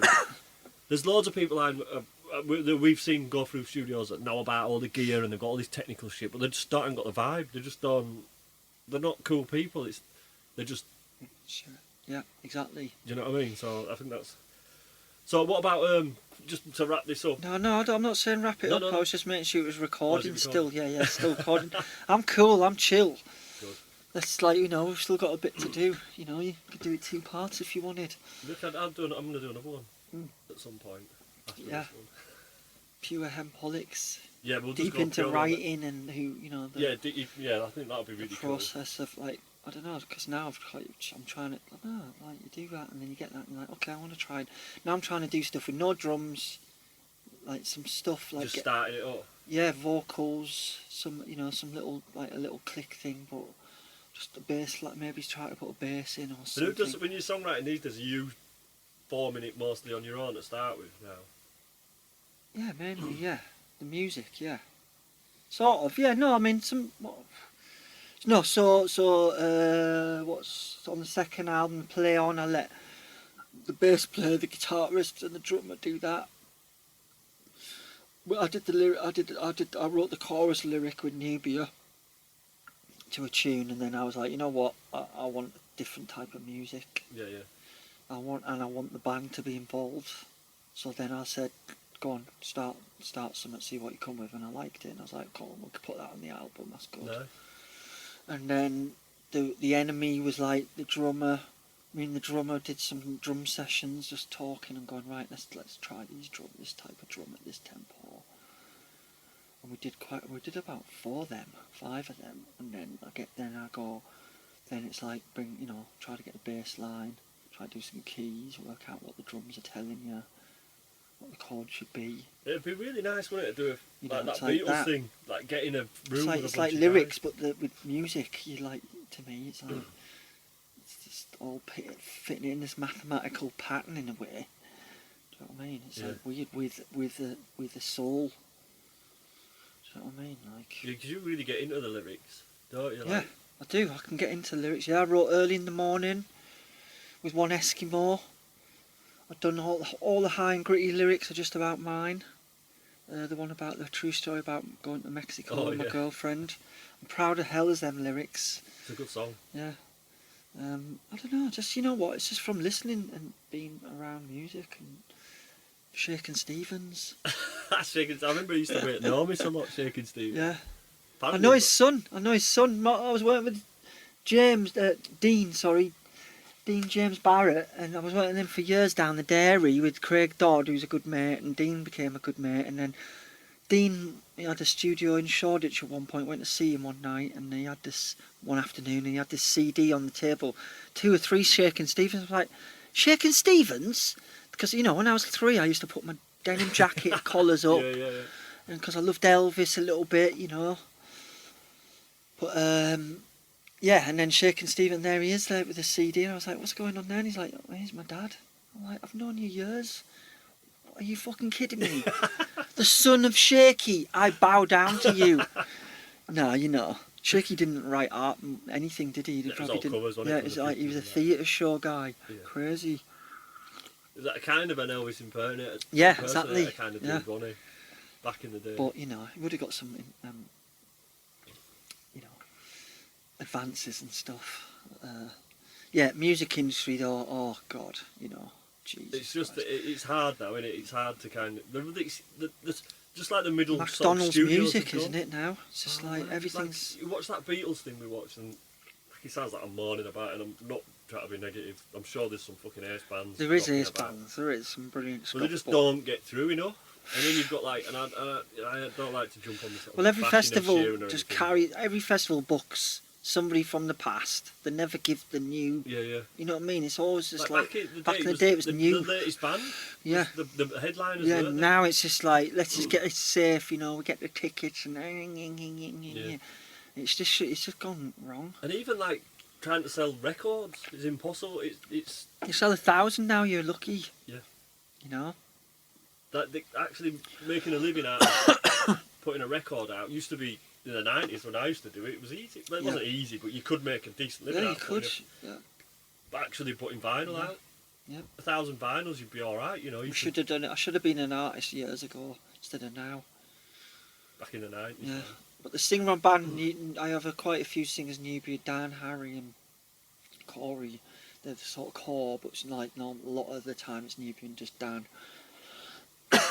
Nubia's, I met her and she's my son's girlfriend, which is quite good. And Keeps it in the family. Yes, good, yeah. Like, they live together, they're proper in love for now. No, I think I think they're going to be a long time. They've been together for ages anyway. But yeah, it's just funny, yeah. We're a little... And Pollux is a family unit of that, it's always been my mates, Nick Rhodes, who a lad, I was thinking of ringing him, it was his birthday yesterday. Big up Nick, I'll get hold of your son. I will. Ring him, actually. I should ring him. Ring him on Try Saturday. ring him, yeah, and then tell him I'm going to ring him. You did a podcast with me because he was like, he did the original keyboards for the Pollux, but I sort of tortured him. Was he at Thingy's? I tortured him on tour. Huh? You tortured him on tour. Yeah, because then when like Faithless would record the gig and then I'd get the audio back and it'd be like, what's he playing? You're not even playing now, innit? I'm too busy on my fucking daft shit. And then I'm realising he's too shan to play anything. Do you know what I mean? There's like hardly anything played on the songs, you know what I mean? Like, and he's like amazing. You know what I mean? That was a laugh, that tour, wasn't it? Yeah, it was. You know what? All these things were like what fucking... happened to the first gig? It's hard work, it's a knackering. It's knackering, it's hard work, you're like tripping from it. But my God, like when you look back at part of your life you wouldn't forget. I love, even now, like we do big there's big shows sometimes, or and you're like, you just feel like you're miles apart from each other. You're just going through the motions of the thing. But when you're closer together, like you see the Beatles when they were playing it's all close, because you just feel each other more. And I just love these smaller gigs. Yeah, but really close. 200 people, Can't 300 people. Stage. Yeah, it's just fucking banging. I mean, yeah, obviously you don't, massive shows as well, but the in-between ones are not as... I quite like them little, like the Cobden Club and the little tiny ones that we... they're just fun. Buzzing with the buzzing sound, with the buzzing... we used to rehearse and then everyone would come and just hang out in the rehearsal room and watch them. Yeah. They'd be all like... Where's that crazy place we rehearsed? We only went there because we could smoke weed. That's the only reason I paid that. It was money. that one where like... That lad, the mad lad, they're all on coke and storming in. Yeah, but they used to come in and like watch us like rehearse all night because we were kicking ass. Yeah. Then you had 7 babies. Yeah. Now what did you have? How many babies? You just had loads of kids, didn't you? And then you went to uni. Well, you did your your personal training, wasn't it? Yeah. Shit. And then now I was always doing other shit. And now what have you done? I've studied MA in music. So I don't even know what that means. Masters? Yeah. Right. Well, which is why I did this. Congratulations. When did that finish?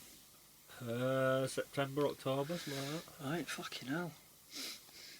PhD next. Oh, God, mate. Jesus Christ. Go on, Boris Johnson. From the Housing Estates in Manchester. Yeah. Yeah. I know, it's funny, isn't it, man? Didn't your mum know, or didn't you know the woman who wrote Rita Sue and Bob too? Oh yeah, my mum. What was that story? Yeah. I think she taught like she had a... Which is an amazing film. Rita Sue and Bob 2, check it out. Brilliant. Proper Britain. All them, like Kez, Rita Sue, East is East, is it? Rita and Me. And then Shane Meadows sort of took over later on. I love Dead Man's Shoes. And Dead Man's Shoes.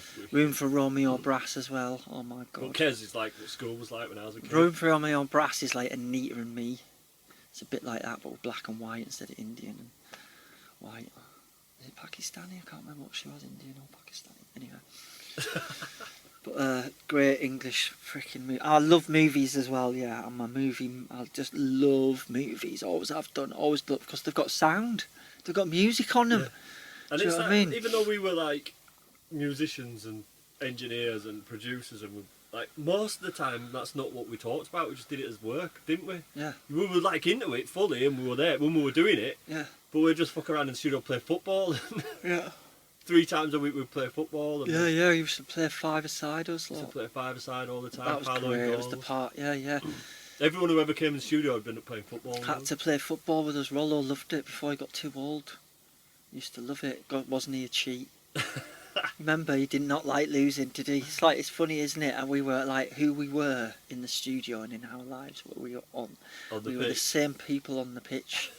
I remember everyone throwing up. Curtis, me throwing up. I used to get heated legs and then just go. Everyone would be throwing up the side of the Curtis waddling and then like having a little spurt and then doing Gavin? nothing. Gavin, is that Gavin broken going arm? wild.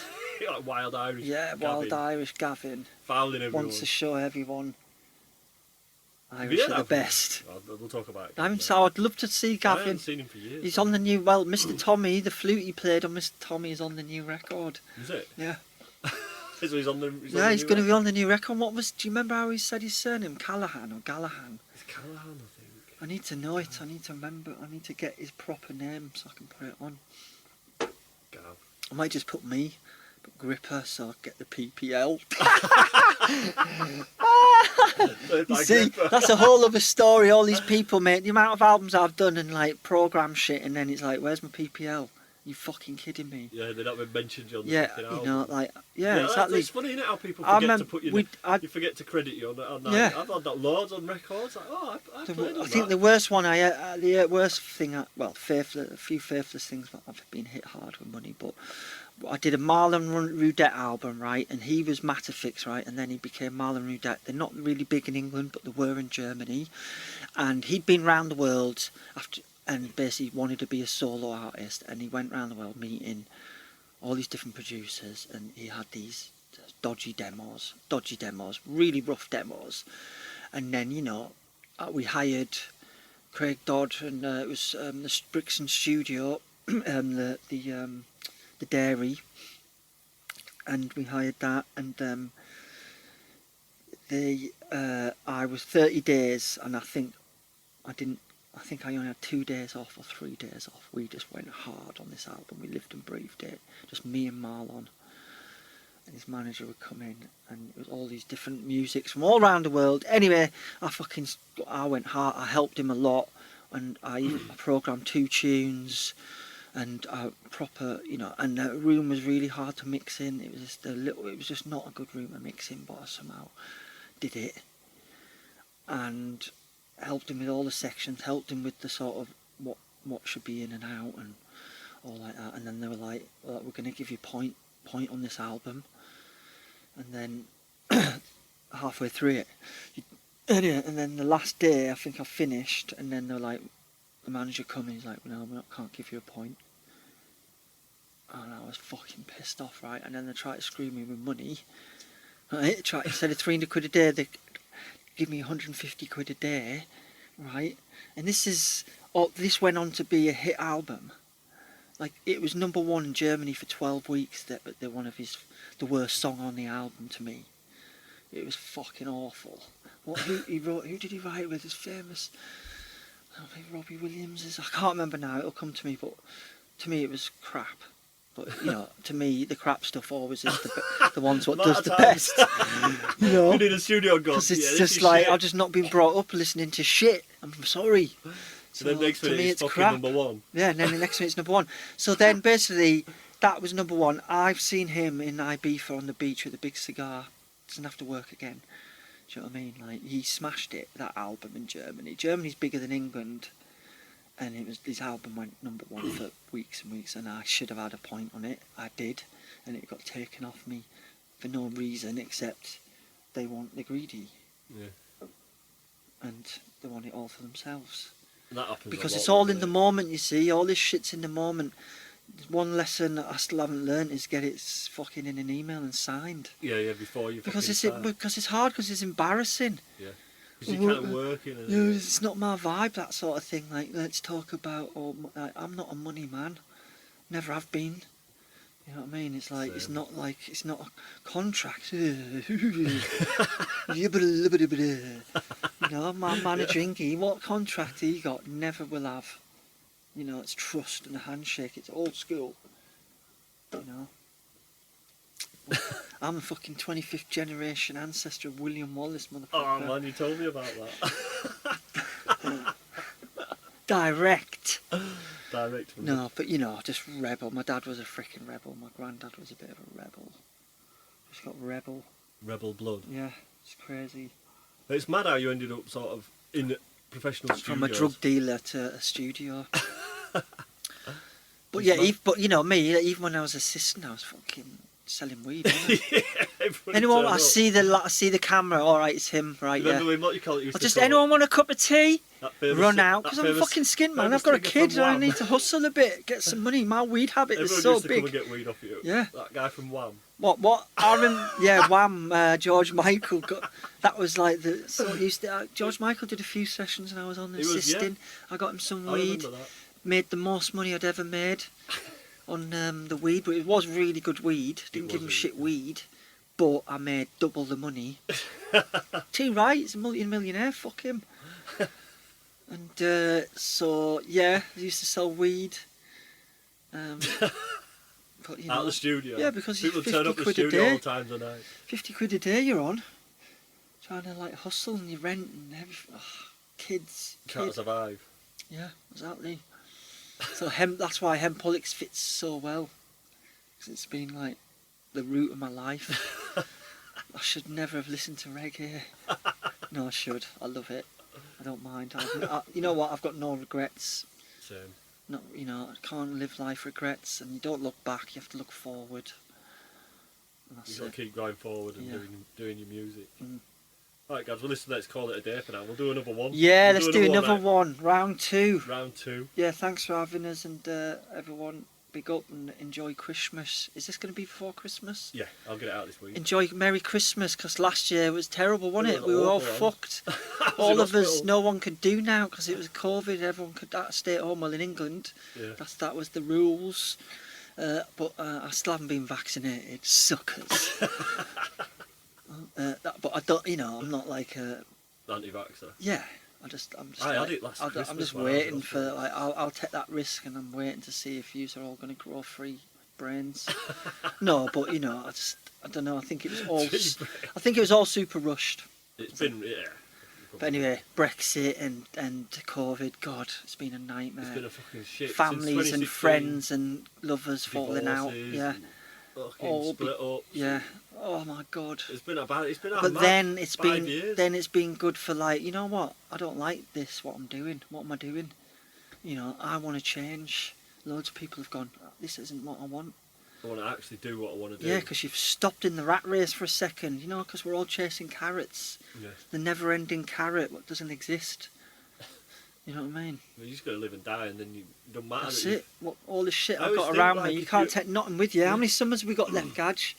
How many summers? If I'm about like Mel Brooks, I'm halfway through my rotted life. In '95, he was. Imagine that. I wonder if he smoked weed. I Probably. Did it? don't know. I bet he smoked fat cigars. Right then. Right guys, let's Yeah. do something. Yeah, And, see you later. Yeah.